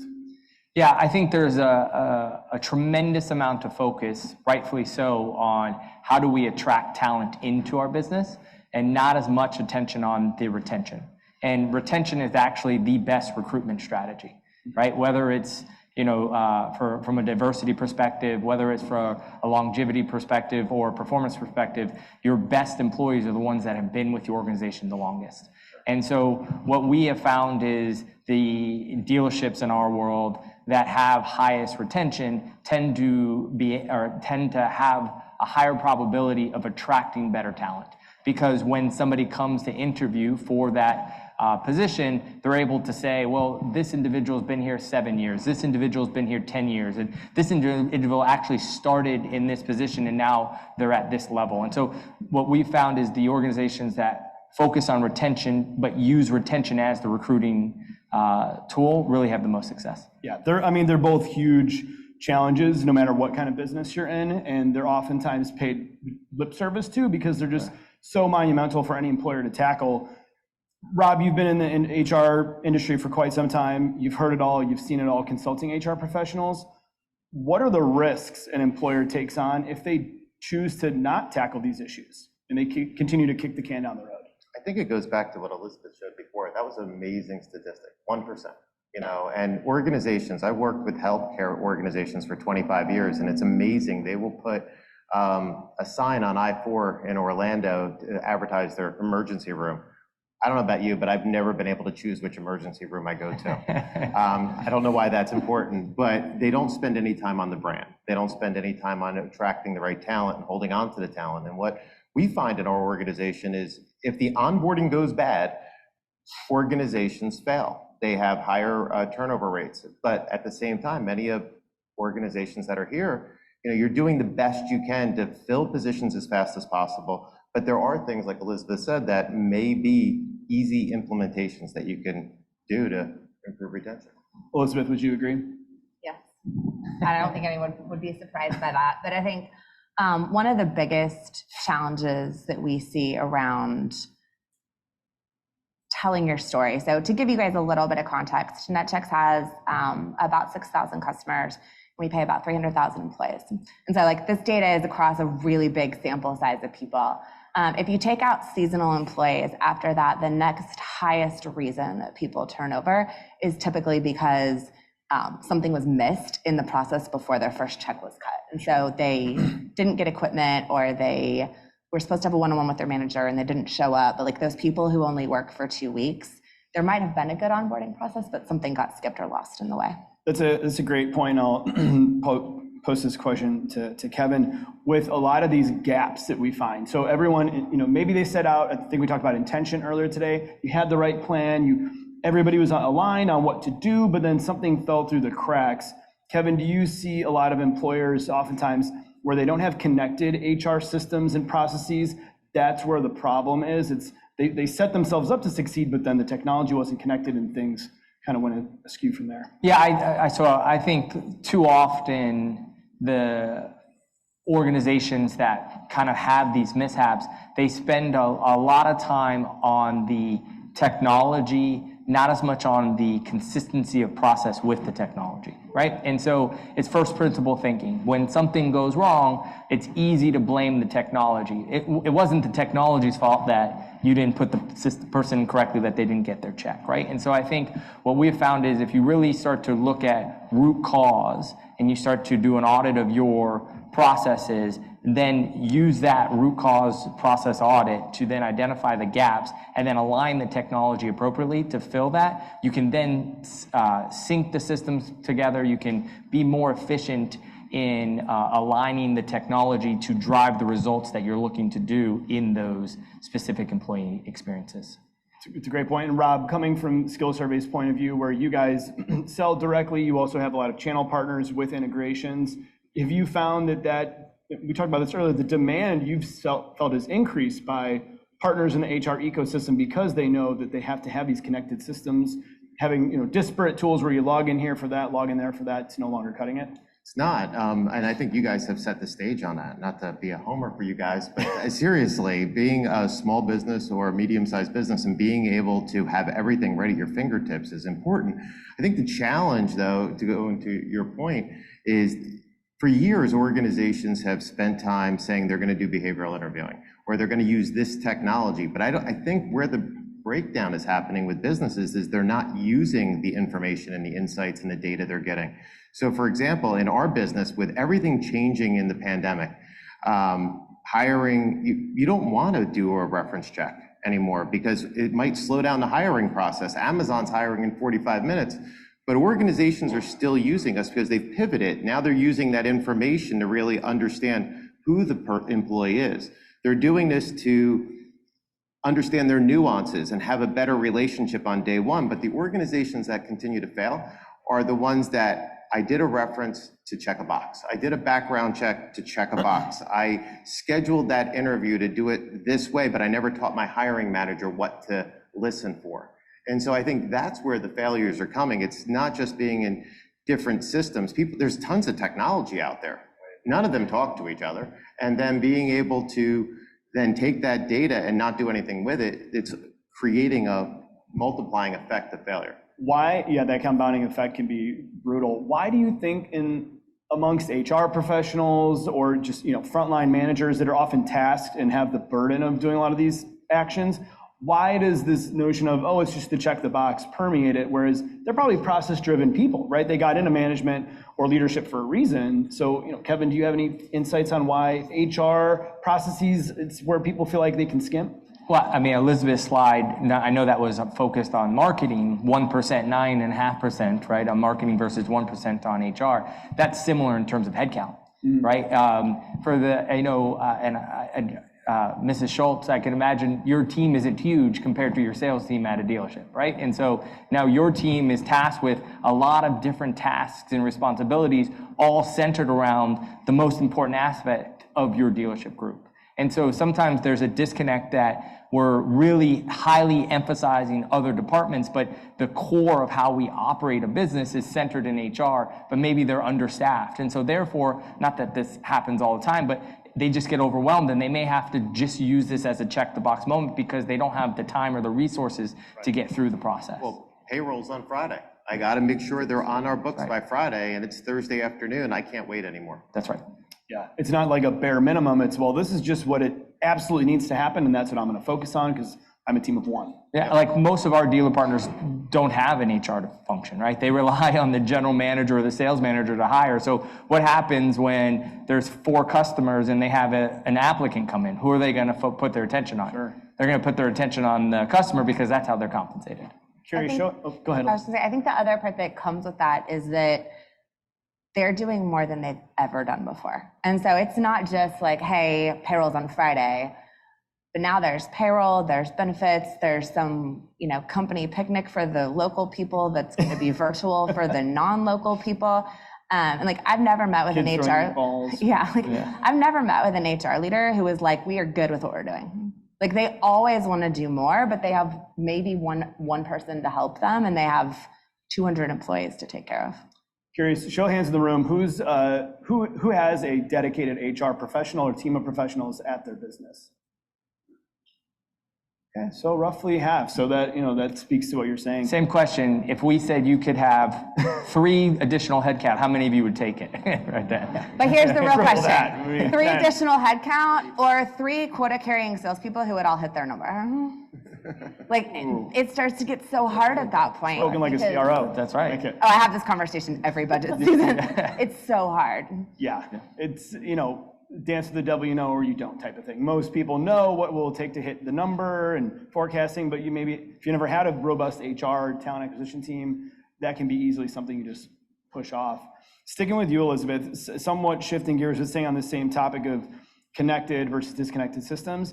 We talk about how these mishaps occur on the management side, right? And the problems that can arise from that. What do you perceive as the problems that can arise from an employee's point of view? If you're a new hire or a veteran employee and you have a system you have to go into for your LMS, for your compliance training, it's over here, direct deposit, check your payroll, it's over there. Do you feel like employees feel a bit of a pinch when they have a number of different people-related technologies they have to engage with? Yes, I think think about the reason that systems like LastPass and your phone saves your passwords for everything. I don't know where I'm supposed to go to enroll for benefits versus pull my W-2 to get a loan to buy a car versus take some class that I'm supposed to take for compliance, and then I'm supposed to go register for open enrollment so my family can have benefits. And so I think a lot of times organizations try to say, hey, we're giving you, to your earlier point, there's no integrations that are perfect. And I think there's so many organizations that are saying, hey, we're trying to give you all of this, but if it's not easy for me to receive it, I just get lost in all of that. And then I'm like, yeah, I know my company does something, but I don't really know what it is. And it doesn't help me be more engaged. It doesn't protect me from churn. So amongst the panel here, represent obviously thousands of customers. Do you all have any anecdotes or just otherwise examples of customers you work with who you think are doing a good job of marrying up these different systems with the intention of avoiding mishaps and engaging employees, making things simpler for them? Yeah, I would say One of our sister companies is Southeast Toyota Distributors, and they support about 177 Toyota dealers in the Southeast, and we distribute their Toyotas. And they recognized an opportunity in the technician space from a recruiting perspective. But what they did is they went out and they started to look at what technologies our dealer partners were using, and then how could they create programs that integrated with existing technologies. Instead of coming to them and saying, hey, here's the platform, here's the technology, hey, what are you using today, right? How are you using it? And then here are some solutions that we can then come, because what we realized was a lot of our dealer partners were using the same technology, and a lot of our dealer partners had the same processes. So instead of saying, well, everything's going to be customized, it ended up being not as customized and really laser focused to our dealer partners' need with the technology that they had. And then all of our training and all the support was around those key technology partners to help them execute on the vision of this technician program. Were people pretty surprised to find there was a lot more commonality amongst the HR tech stack than they thought? 100%. Yeah. Elizabeth, how about you? Yeah, I think where we see maybe a different application, we work with two big back office hotel systems. And what we've seen is, there's a lot of integration between payroll and general ledger. Like you got to take the money that you pay and put some report in a GL so that you can manage P&L and reporting. Oh, yeah. Where we've seen like kind of the next step of that is take your recruiting data, take your payroll data, take your GL data, and then have something that helps to run analytics off of that. Because what we've seen is that if you look at why people are being disqualified or qualified for jobs, or why you're extending offers that they don't accept, and then you look at where you're spending money on payroll, you can start to create a story that says, do we really need to pay people more? Are we actually losing people because of this research? Sure. How does this impact our financial reporting? How does this impact margin and profitability? And those are systems that historically have only talked to each other one way.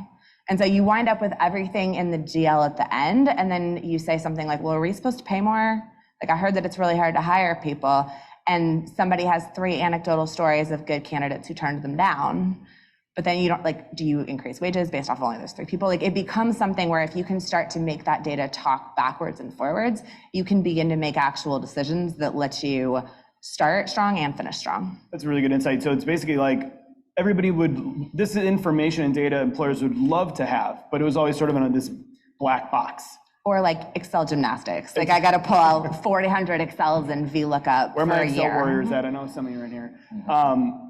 That's great. So basically it's helping these employers with an unlock of, hey, if you just unify these systems, get them connected, you can actually access some of this data and these insights that are going to help you drive decision making. Yeah, and explain why you need to make certain decisions. And I think that's where HR, or the one HR person, struggles so often, is that they come with a lot of experience but very little data to be able to say, hey, if we added these 3 people, it would actually reduce our turnover by 70%, and that would save us $3 million. Like that changes the story then about who you hire. Sure. But without that, it just seems like you're being needy and you get kicked out for revenue generating roles. Well, and I think the industries that we work with, especially at Hireology, a lot of gut feel has ruled today. Kevin and I, we talk about this all the time. Yeah. And that takes you only so far.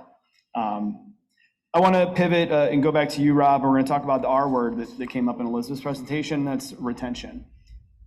Talk to us a little about the connection. We know it's there, but I don't think it gets enough attention in terms of the connection between engagement and how that leads to greater retention among the employees.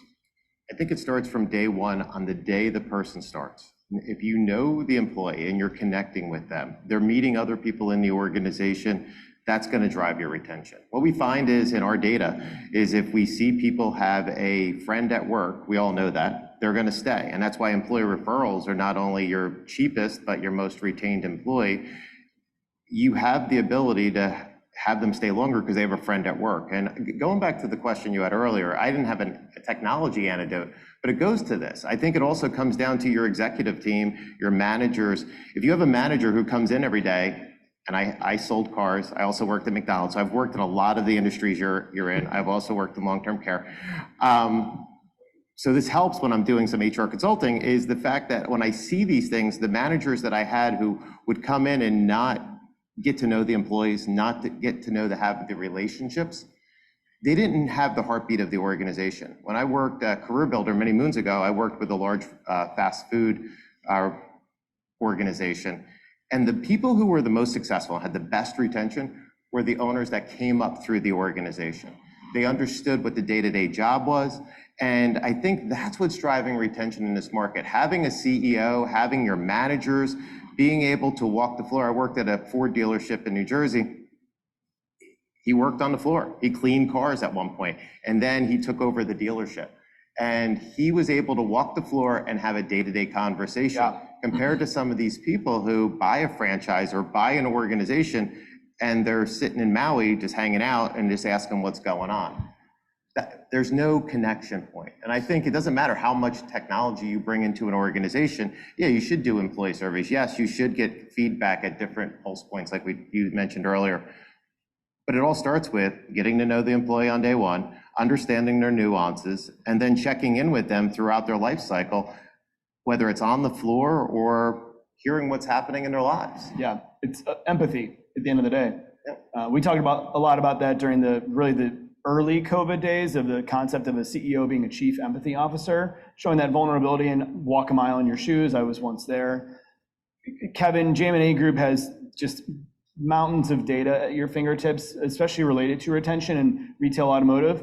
How do tell us a little about the data that you guys have amassed and you've shared with the retail automotive space, and how do you have a balance between being that relationship builder to make that human connection that carries you through the tenure of an employee, but also being data driven to make decisions? Yeah, so a key area, we have a lot of data on it, but what we've seen retention is obviously the relationship, but also a mentorship, right? So the mentor-mentee relationship is critical to, especially when you're building talent. So somebody that starts off as a lube tech or an entry-level salesperson and wants to grow within the dealership, what we found is when you have the right mentor or multiple mentors through that journey, the retention is significantly higher. So again, going back to first principle thinking, recognizing that mentor-mentor relationships were key, we then started to say, okay, well, what are some of the tools that we could give to our dealer partners to enhance that mentor-mentee relationship? And so then we landed on a partnership, and we leveraged predictive index from a behavioral perspective to help us just identify not predictors of success, but enhancers to success. So how do we identify the mentor's behavioral pattern and the mentee's behavioral pattern? And then how do we create trainings behind that to enhance that relationship and give the mentor and mentee an understanding of why they may interact certain ways? So those data points have allowed us to really enhance the relationships, which has improved the retention for our dealer partners. What's a recommended cadence for that type of relationship? Yeah, so what we have found is, again, we did a study where we looked at about 6,500 to 7,000 dealership associates, and we asked them, how do you best learn? And there were three options. There was in-classroom training, web-based training, and on-the-job. So on-the-job was 87%. Right? And so we took that data and went back to the mentors and say, well, how are you coaching them on the job? Right? What are you doing to support them? And then what is your cadence? And every cadence is different because sometimes, and Max is a coworker, he's here, so he's gonna laugh when I say this, but a lot of the mentor-mentee relationships are these nickel and dime conversations, right? It's just, they're not these, oh my God, I added so much value today. It's just like this onesie-twosie conversation that eventually over time starts to connect some dots. Yeah. And so those are really valuable keys to success. Elizabeth, I want to kind of get towards the end of the discussion here and have you answer this question first. So, of course, we want to drive greater engagement with our employees. That's going to lead to retention, happy employees, happy customers. That's table stakes. Talk a little bit about the business outcomes. As a senior leader at your company, what are the tangible impacts to bottom line, right, or just revenue in general? How do you see that employee engagement going up, retention going up, translating to business outcomes, positive business outcomes? Yeah, so I think the first part actually goes back to onboarding. Okay. Is this person in their first 12 weeks having the experience that they expected? And it doesn't need to be wildly better. It just needs to be consistent with what they thought they were getting. But there are a lot of people that play into that. So HR onboarding software is kind of a given, but their manager plays into that, their teammates play into that. Do you have structures that welcome them, that make them feel that their experience is validated? And so a lot of it is how are you bringing them in? And it can't just be, hey, welcome, we're so excited you're here, go to this classroom for a week and then hit the road. So I think the first piece is onboarding. I think the second piece is, are you making it easy for them to do their job? And I think that's where HR technology has an incredibly powerful ROI. If you think about the reasons you would use HR technology, almost none of them, other than maybe registering for benefits, make an employee's job easier. So like, I expect to be paid accurately and on time. I expect my manager to give me feedback. I expect my benefits to work. But if they don't, that becomes insanely time consuming for me. Sure. To where I can't do my job, right? Like think about how many times you've seen an employee sitting in front of their computer and they're reading something and then you watch them scroll back up and they read it again and then you watch them scroll back up. And like something in there is hard. And it's not that you have an employee that's dumb, you have content that's not easy. And so I think that's where it can be really powerful. So I'll give you like some stats, and I shared a few of them earlier, but in our world, if I can extend a length of stay for an employee by 4 months, it pays double what I would have to pay to hire somebody new. So it's not like, hey, I have to keep them for 50 years. I have to keep them for 4 more months, and it will be twice as valuable as hiring a new hire. And like very candidly, I've talked about this internally a lot. I don't know that I've ever said this publicly. Like when we hire salespeople, we don't break even on them until month 13. And so I talk about that a lot because I want our sales team to understand, like, we are in this with you. And if you think that there's a better way, you have to do the fundamentals of your job. You can't just start on the first day and then have 50 million recommendations for how to make it better. But speak up, because you're a big bet for us. Year 2 is when you make more money here, but we start to make money off of you. And that's what creates a career progression that people can buy into. Yeah, the transparency is so clutch. You know, I feel like in the last 4 or 5 years, the secrets and the peek behind the curtain employers have been willing to give up, it's just exponentially increased.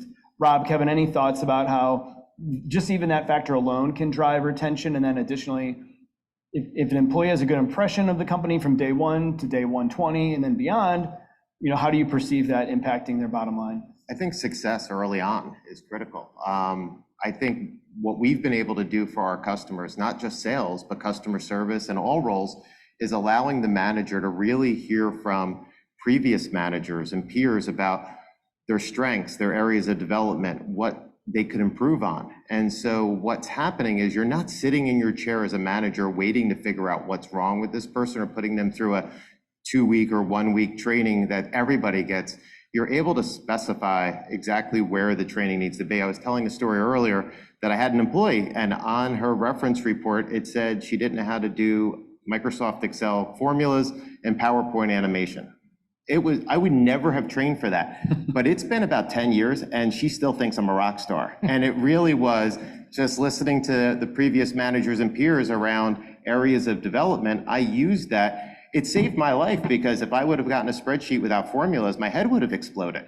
So it helped her get off the ground faster, but it also helped me fine-tune my management style to her, and she started performing right away. Yeah, faster time to productivity is... Yep. Doesn't have to be just for sales, though. It could be customer service. They don't have enough empathy. Instead of waiting 6 weeks to hear that the person doesn't have empathy, you can jump into that and train to that faster. Kevin, anything you wanted to add to that before? Yeah, I would just say, you know, all of what Elizabeth and Rob have mentioned is very true. And in the market that, you know, Adam was discussing in knowledge workers versus, you know, kind of skilled labor, you know, most of our positions today are skilled labor positions. The growth in our jobs are coming from skilled labor, and the skilled labor individual needs a different layer of support than a knowledge worker needs, right? And that layer of support is around job confidence. It's around personal confidence. It's around, you know, maybe some empathy and soft skill training. And I don't know if most organizations are spending that time. We're putting them all in one bucket. They're an employee, but different positions, different level, have required different skills. And when you put that attention and customization to the individual, they feel valued, and that valued kind of will increase your retention. Yeah. And to Elizabeth's point, maybe share that with that individual. Here's what we're investing in you, right, and this is what, you know, we want you to grow. It's not all about us. It's about you developing. And of course, then the employer gets the benefit from that. That's right. So last couple of minutes here, and I just want to wrap up with some final thoughts. Rob, we'll start with you and we'll work this way. We've covered a lot of ground. My head is spinning. Your heads all might be spinning. How do we drive engagement? How do we, help improve retention? Classic timeless questions. It's never going to get easier, but what's one thing that you would suggest, top of mind, that anybody in this room today, leading a team, owning a company, could implement at their business as soon as next week to start moving the needle that much more? I'm going to talk about my solution that's ready in Hireology is just, it takes a second for you to launch a reference process through Hireology. You get the feedback in less than a day and use that, not just to screen out talent, but to really just get to know who the person is and listen to what previous managers have said about this person. You're getting 30 to 45 minutes with this person. These people have worked with this person for years, and it's so easy to launch, and that's going to improve retention right away. And you could do it tomorrow. You don't have to wait till next week. Or talk to Rob right after this, the cocktails, and he'll get you also. Yeah, I would just say, I think you just care, right? Like, want to fix the problem, right? Want to see that person succeed. One of the biggest career lessons I learned was, hey, this mentor of mine said, Kevin, you're probably only going to be with me to 3 to 5 years, and then I'm just not going to have an opportunity for you, right? And we have to be okay with, we're giving them everything we got, and in 3 to 5 years, they're going to leave and they're going to be doing something better. And hopefully we build a good enough relationship that they'll come back if there's something great for us, or maybe they can hire us when we're looking for an opportunity. But we have to create tours of duty within an organization, be okay when people leave, because lifetime employment isn't a thing that's a reality today. I love that. It's so simple. It's so obvious. It's like, Elizabeth, I love the analogy. It's like dating and then get married, moving in. Just ask the question. Just listen to the people that you care about on your team. And then, sometimes the answers manifest themselves from there, and it snowballs. So, Elizabeth, bring us home. I have two. So I think the first. Okay, I'll bring them together. I think the first one is build a learning program that is not based off of compliance. There are so many learning programs that are like, hey, go watch this video so that we don't get sued. Or so that I can tell the state of Illinois that you watched this video. And it can be something as simple as using technology to let them choose classes that they're interested in, like how to animate PowerPoint or do formulas. But something that says, hey, I care and I'm putting knowledge at your fingertips. All you have to do is step into this and then make sure they know about it. So I think that's a big one. It ties into career pathing. It ties into feeling like people care. It ties into skill advancement. And then the second one is get as close to your frontline managers as humanly possible. Because those are the people that make or break, like, I don't know how long ago that was, but you remember that like it was yesterday. That experience, those people are the ones that will make or break your brand and drive your retention or lack thereof. And so getting them close, getting them to feel comfortable that they can talk about when they're struggling or talk about when they don't know how to do something. All of us are trying for progress over perfection, but you don't progress if you don't start to have some goals to work towards. Right, it's like in the armed forces, they always say the stronger your core of non-commissioned officers are, the people that have been there forever, right? That's the key to success, and I think that's a perfect way to wrap up here. Thank you all so much to Rob, Kevin, your partnership, participation, Elizabeth, of course, for your presentation before this. It's wonderful to work with such fantastic forward-thinking companies and being with such wonderful people, even better people, I should say. So thank you guys for being here.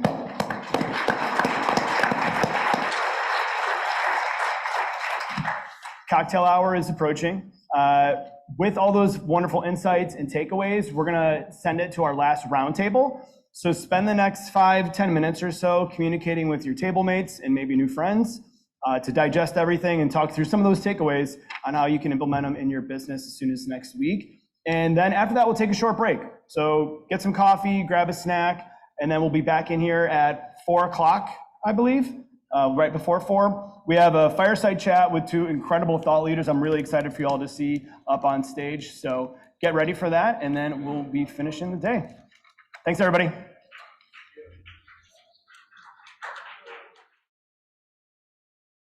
Well, we are at our last hour. I am so excited about this. It was beginning of this year, we got to go to NADA in Las Vegas, and Adam and I got to go to Retail Forum, and we got to witness our next speaker talk to a group of car dealers, and I was so inspired, and I think the immediate text was, we need to get this guy to come to Elevate. And so that's what we have for you. We're gonna end with a bang. We're gonna talk about creating the next generation of leaders. Today we've talked a little bit about, hey, how do we recruit good people? How do we bring them in? How do we nurture our relationship management or cycle? How do we engage them from hire to retire? And I think a lot of what we talked about in the last panel was making sure managers knew how to nurture and create good leaders and good talent. And there is no one better, in my mind, to talk about this than our next speaker, Damian Mills. What he's going to do is have a fireside chat with our VP of People, Terry Adams, who's been with the company, I think, 1.5 years now, 3 years, 2 years. Nothing like starting in the head of HR during COVID, so good for Terry. But I'm going to ask her to come up to the stage. She's going to introduce Damian. We're going to close it out and have a great day. So thank you so much. This is the last you'll hear from me. I really appreciate it. And with that, Terry Adams.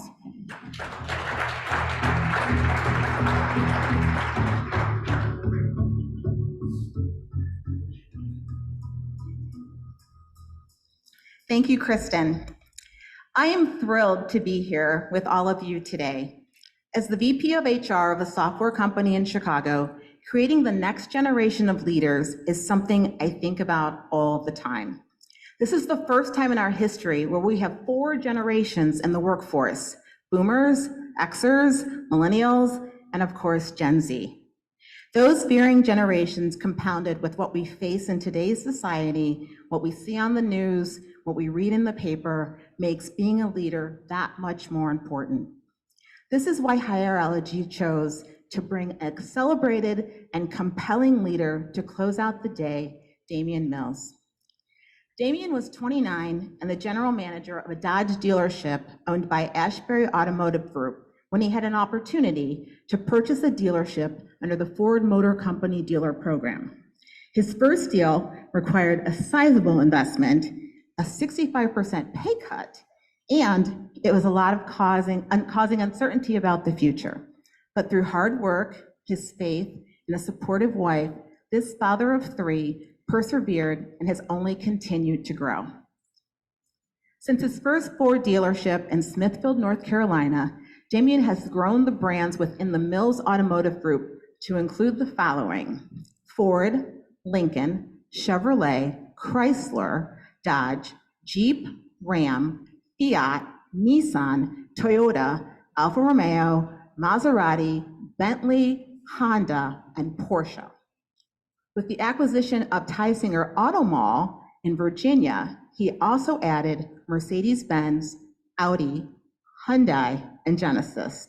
Next came the acquisition of Beverly High Point, Honda Hub Harvey, and Jaguar Land Rover Columbia. His focus on finding the best talent for his stores is guided by his 5 core pillars: character, integrity, work ethic, teamwork, and performance. With those guiding principles, Damian has expanded his brand from his first dealership to over 23 dealerships in 6 states. His vision is to grow the Mills brand by increasing the number of brands the group is privileged to represent. And Damian has chosen inclusion rather than exclusion that incorporates vast diversity within the dealership platform. This inclusion advances the opportunities for an ever-changing American landscape while distinguishing the Mills way for both its employees and the customers that they serve. At this time, please join me in welcoming Damian Mills to the stage for a fireside chat.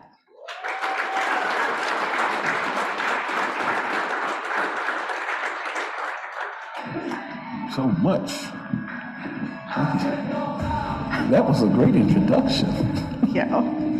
I appreciate it. All right, so I'm going to start with a few questions. Good evening, everyone. Good afternoon. I'd like to start with a few questions. So I heard a story about when you were in college, you walked from dealership to dealership to get a sales job. What drove you back then, and how have you carried that throughout your career? Bills. How many of you guys and ladies in the room were starving college kids? I was. Yeah. When I relocated to North Carolina, I was attending North Carolina A&T State University, my freshman summer.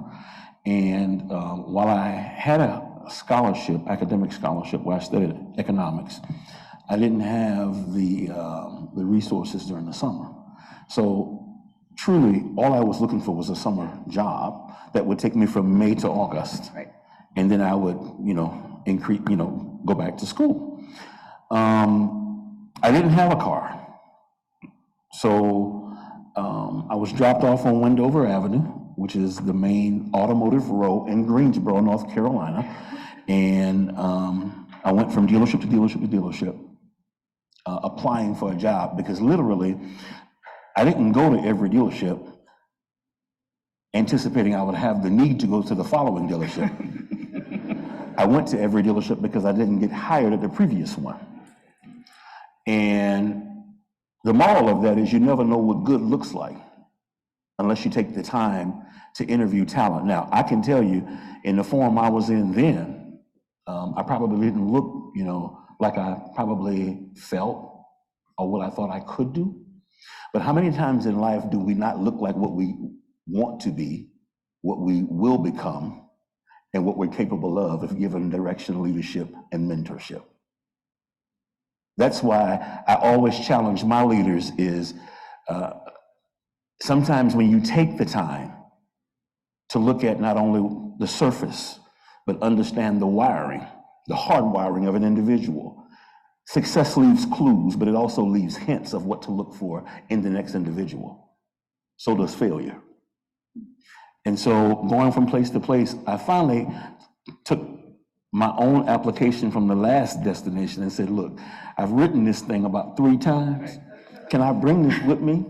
Because it's the same company, right? Because they owned all the stores on one street. And I walked in with my application already filled out. He probably thought I was prepared. I said, no, I just got that from the last place.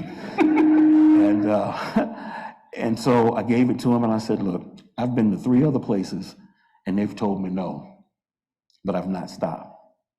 You have to understand, I'm walking because I don't have a car.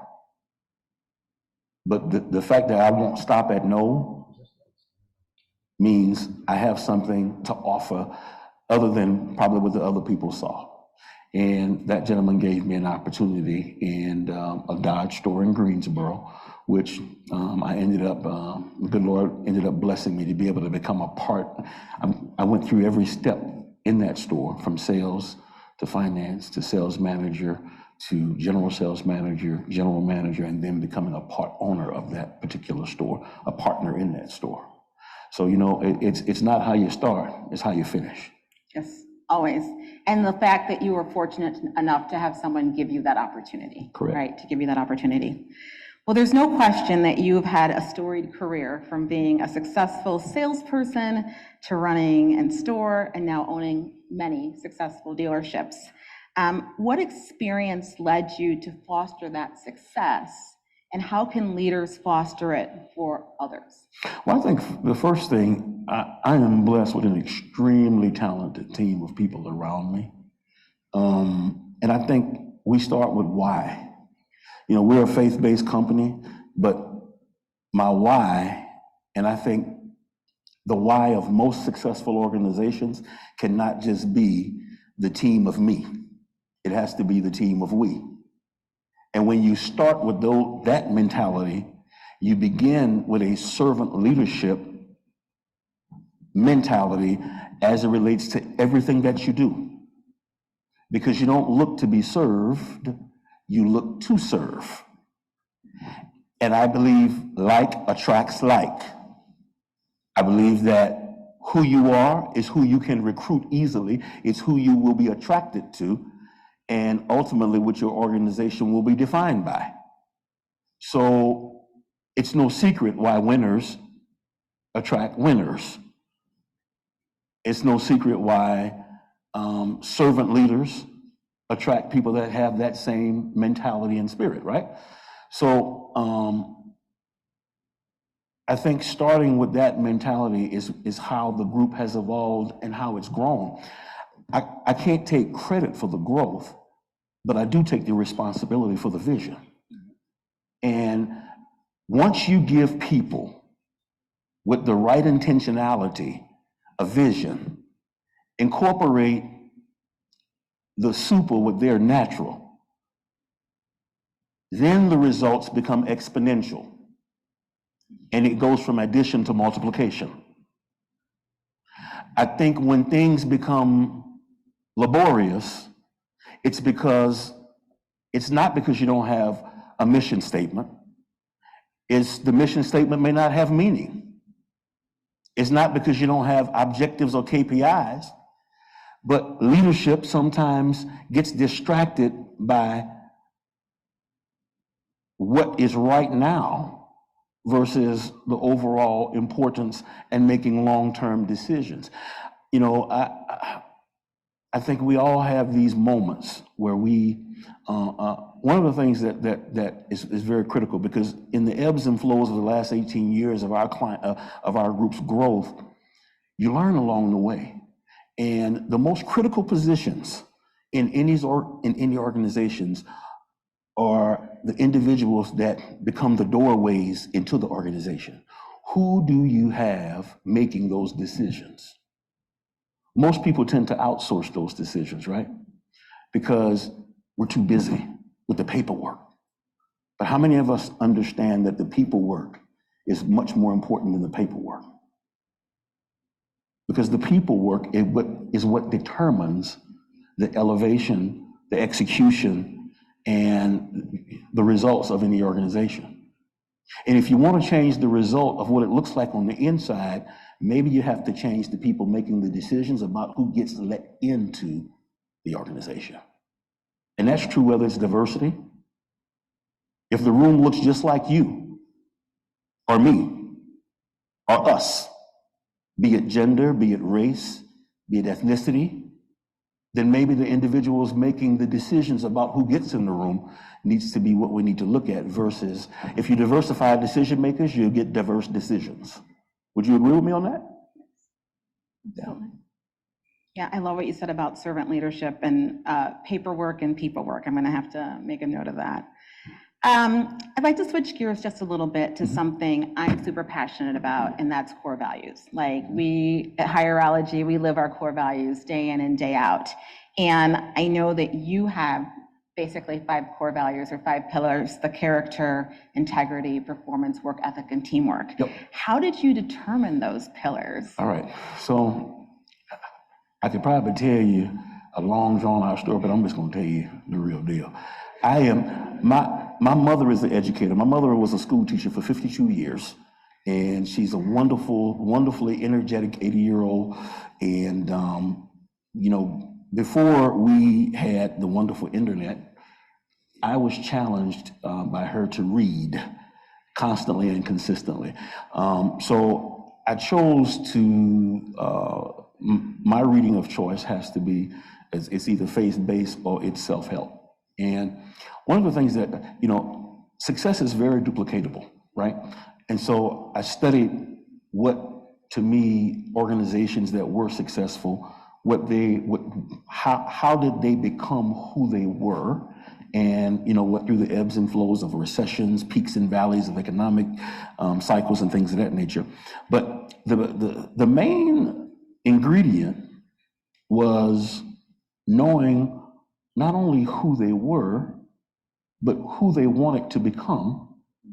All right, and this is way back before there was ever branding. You know, this is you know, was historic, right? And so one of the books that I was reading said, an organization becomes who the leader is, consciously or unconsciously. An organization becomes who the leader is, consciously or unconsciously. The adjectives that define the organization, the adjectives that describe the organization. The values become the importance of who the leader is, or who has the loudest voice in leadership. And so I went back and did some self-reflection, and I said, well, you know what, when I'm looking for team members, when I'm looking at myself, because again, I said earlier, we tend to attract who we are, right? And so what things did I think that separated me, and I struggle with saying me, but I looked at either what I wanted or what I valued the most. And it was character, it's integrity, we have to perform, we have to be team players, and we have to have uncompromising work ethic. Now, the importance of that is establishing those 5 pillars was just as much about identifying who did not live up to them as it was identifying who did. So you set a dividing line between what's acceptable and what's not. And you're able to bring that, it becomes a living and breathing expectation throughout the entirety of the organization. Because what you recognize is this: accountability goes both ways, up and down. So when the people that are leading have to make decisions, they recognize the importance of the 5 pillars. When the people being led see decisions, they're able to hold leaders accountable because they recognize the importance of the 5 pillars. So if you're walking around an organization, we all have pillars, some of them are just not defined. We all have missions and values.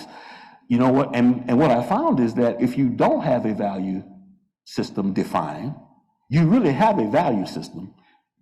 It just becomes the value system of the individual that is probably in control, wants to be in control, or the one that wants to make the decisions or is making those decisions. So it was about defining that, so then we can also define who we want, and then also understand when you make decisions against the 5 pillars, who we have to also exclude. And that's been the foundation of the growth of the organization. Fantastic. In your time as president and CEO, you've experienced the recession of 2008, 2009, and then most recently the pandemic. And you have managed not to lay off one single employee. Correct. During that time. That has got to be a huge financial decision. What led you to make that decision? Well, as I stated earlier, we're a faith-based organization. So while you can, everyone, I tell my team members this: just because it's raining doesn't mean you have to get wet. We all have an umbrella. My umbrella is my faith, and I choose not to participate in the recession. I don't make decisions solely based on money. And I think when you get to a place where you decide what your why is and how, you can't just have faith, in my opinion, when things are great, but you have to have eternal optimism through good and bad times. We focus on what can we become better at, but our folks saw the decision making up front, because I also think in perilous times, people look at how you navigate those things and what is the foundation of your decision making. Now, it doesn't mean you don't lay people off for the sake of not just laying people off, but it does mean you make critical decisions. It's kind of like pruning a tree. If you want to see new growth, I don't see recessions as just times of uncertainty. I see them as times of opportunity. Because if you look at the growth of our group, a lot of it has happened in times of uncertainty. And in most cases, when you operate in a faith-based mentality, you do objectively the polar opposite of what the masses tend to do. So when someone says sit on the sideline, I say get in the game. When someone says it's raining outside, I say grab an umbrella. Love it. Okay, so I want to pivot again to another topic that I'm passionate about, and that's diversity.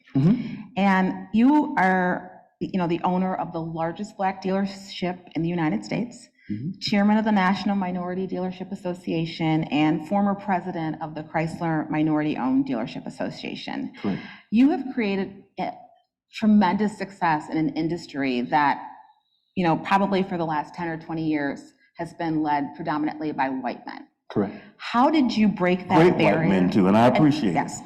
I love them. Gave Thank you them for the opportunity. Yeah, exactly. How do you see the change over the years, and what can you do, or how can you bring more diversity and more diverse backgrounds, not just only to the auto industry, but how do we do it across industries? I think, I think diversity is, I look at it as a got to versus get to. And I learned this again from my mother. The difference in those two words is only one letter. It's a E versus a O. But the energy that we subscribe to one word versus the other is very different. Got to, I have to get up in the morning and work out. What you laughing at? What you laughing at? I have to pay taxes. I got to pay taxes. I got to meet diversity standards. I got to hire this woman. I got to hire this Hispanic individual. I got to hire this African American. I got to do these things. One word, the energy goes into it, is one of suffrage. The other words, I get to, is energetic. I get to get up this morning and work out. I get to interview this talented candidate, no matter what they look like, especially if they're different than me. I get to be in a leadership role where I make critical decisions every single day about people that are not just like me. They may not be the same gender. They may not be the same race. They may not be the same ethnicity. They may not be the same in political beliefs or religious beliefs. I get to be a small hinge that opens a big door in my organization. I get to do those things. When you put the energy into get to versus got to, you see it not as oppression, but opportunistic to create the change that you wish you either were a part of, but the change that you can orchestrate in your current role. Small hinges move big doors. I understand we didn't get here overnight, but changing is not an option. I tell my leaders that you have to be comfortable being uncomfortable, having diverse discussions. But you shouldn't wait until a hashtag. You shouldn't wait until a George Floyd or a video. See, if you go around your organizations, okay, and you really ask questions, what America is seeing on video, most of our minority constituents and friends lived in grade school, in high school, in college, and in life. But those are difficult conversations to have. And you know what? If we're all honest with each other, we're comfortable with things that are similar. Similar in zip code, similar in socioeconomic upbringings, similar in race, and similar in gender. But comfort does not involve or evolve into change.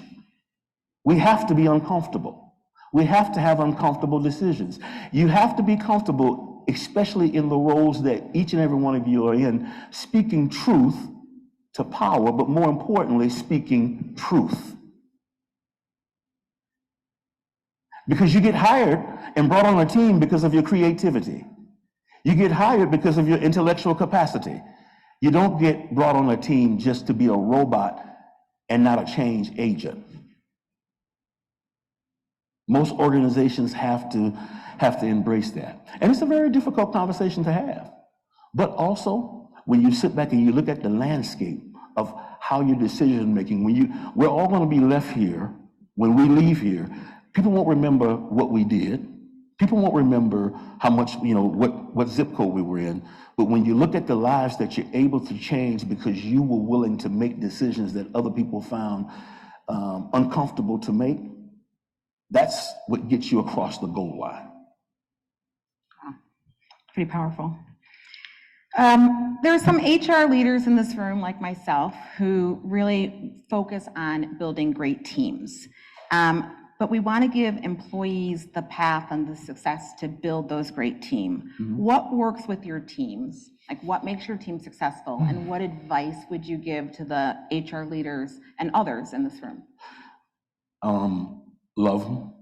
I have a great team. You know, a year and a half ago, my dad passed away, and I was literally able to, he was in the hospital from December 31st until February 9th when he passed away, and I was able to be away in Louisiana while everything ran at my organization up in North Carolina. And I have an absolute amazing team. Sounds like it. Amazing team. Yeah. They're selfless leaders. They come every single day and they bring it.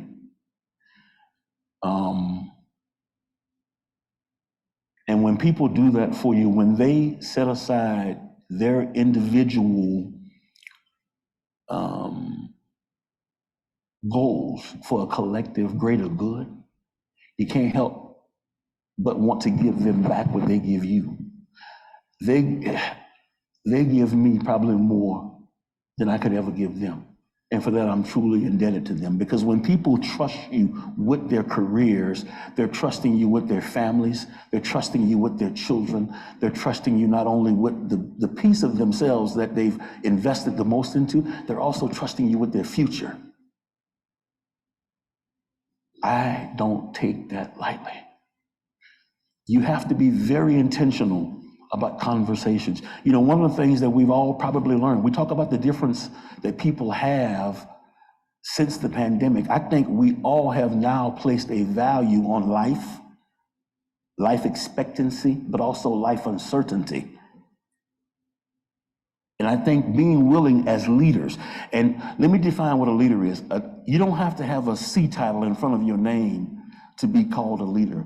If you're responsible for one person, if that person is washing a car, selling a car, pouring a cup of coffee, if you're in charge of one person, you're a leader. Being willing to take a moment to have a conversation, to listen, to ask questions, to offer up encouragement. People want a connection to something bigger than a KPI and a bottom line. Am I right or wrong? If you really want to know, we still have the same number of chromosomes that we had before the pandemic. We still have the same number of ears, eyes, feet, and hands. But maybe we look at Monday different after the pandemic than we used to look at it before the pandemic. Maybe we appreciate Fridays differently than what we used to appreciate. Maybe, you know what, we look forward to holidays because we recognize that there might be one less person sitting in a chair that used to be there. Maybe we prioritize that soccer game, that baseball game, that parent-teacher conference, that homework assignment, that breakfast in the morning or that dinner at night, a little bit differently than what we used to do prior to the pandemic.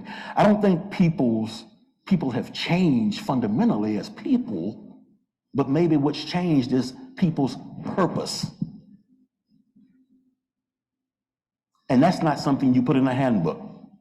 That's not something that you can put on in an email. That's something that you have to communicate. And when I say communicate, I mean connect. Leaders of tomorrow will be great connectors in a society where we think people want to be disconnected from the retail process, disconnected from walking in a store. They may want to be disconnected and more efficient in that manner, but they want the human connection, because that human connection could also lead to care, it leads to conversation, and it leads to them feeling heard.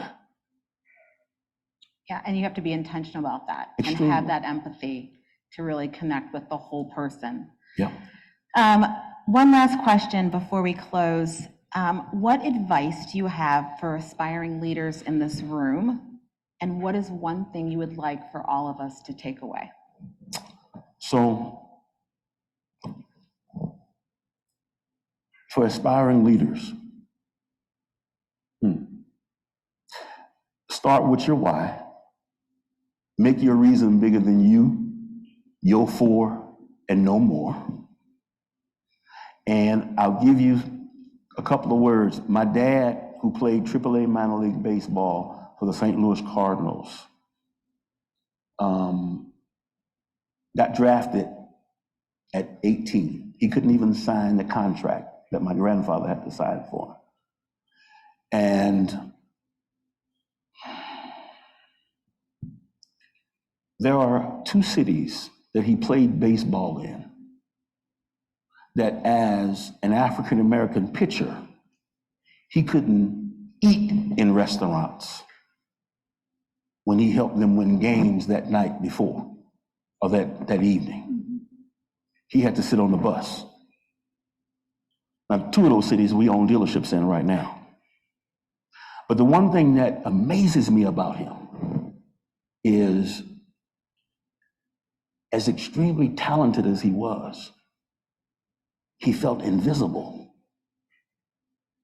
Invisible. But he never harbored any anger, any frustration, or hate. See, I believe his baseball diamond is my boardroom. He always aspired to do great things, but he was always also a humble man that taught my brother and I strong, strong values and principles. And he had 3 things that he told us. It's not where you come from, it's where you end up. It's not how you start, it's how you finish the race. And it's not what you have, it's what you give. Start with why. Wow. Well, this has been fantastic. Thank you so much for this chat. I think we've all been very inspired, and I just appreciate you sharing your stories and really telling us about your family and your journey. Thank you so much. Thank you. All right. Thank you so much. That was great. Thank you.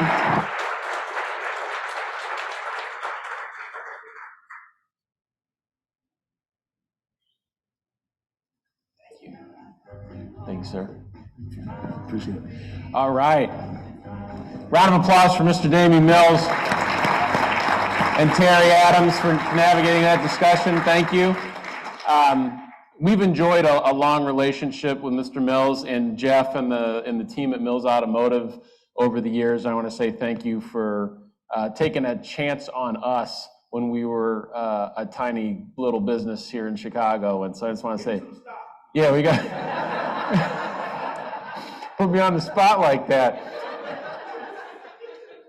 Let's have a conversation about that. But thank you, sir, very much. Jeff, thank you. I really appreciate you taking time to come up here and spend time with this group. That was wonderful. So thank you very much. So this concludes the programming here.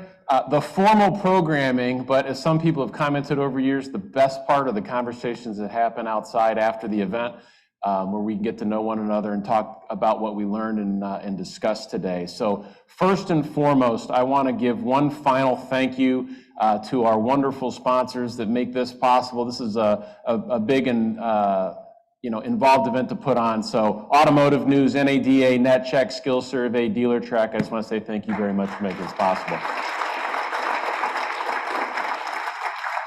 So, and I want to thank, if we could go back, I want to thank everyone that, we had a really good time here in person, and so everyone on the multicast, is that what we call it? How old am I? Everyone tuning in from home, I want to invite you to come in person next year, because we want to give you lots of options to consume this content, but there's nothing like being in person. And so, invite you to come to Customer Connect at Hireology in our office over the coming year, or, join us in person for Elevate next year. So we hope you had fun, whether you're at home or here in the room, that we met our goal that we stated of sending you back to your store, your home, your place of business with 1 or 2 ideas that help you move the needle on building your very best team. And so whether that's what we started talking about, thinking about your jobs as products, thinking about applicants as your consumer, asking the question, am I selling a product my consumer wants to buy? Do we remember what the 3 things are?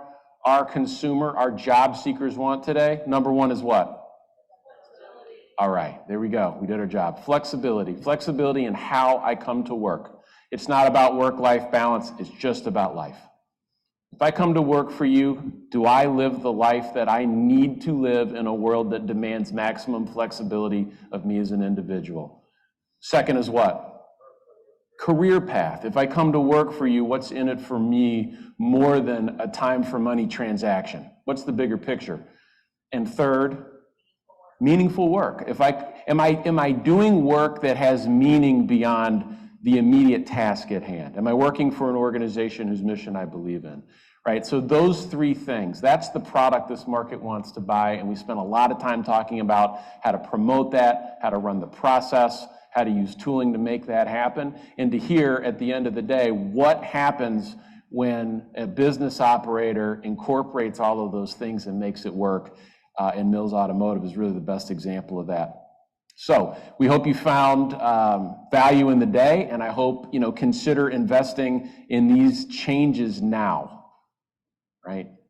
It's easy to get excited, go home and do nothing. You have a workbook. We did some work today. We had discussion. Take it back and pick the most important thing you pulled out of today. Have a conversation with someone about it. Do something about that. And if you do that, and if you declare your intention to be good at this, it will lead to real change and real impact-based outcomes for your business. With that, I want to invite you all to join us for, this is the first time we've actually had a signature cocktail, and I recognize not everyone wants a signature cocktail at 4:30 on a Wednesday. However,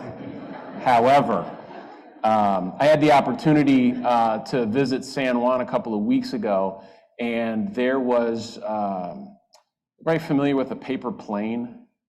It's an old drink. No one makes it really anymore. But this entrepreneur had started a bar, a tiny establishment in Old San Juan. He and another bartender friend of his decided they were going to open a bar. They opened up an 8-stool bar in old downtown San Juan, and the mission was, we're going to bring really high-end craft cocktails, but for the local crowd. This isn't for tourists. This is for locals.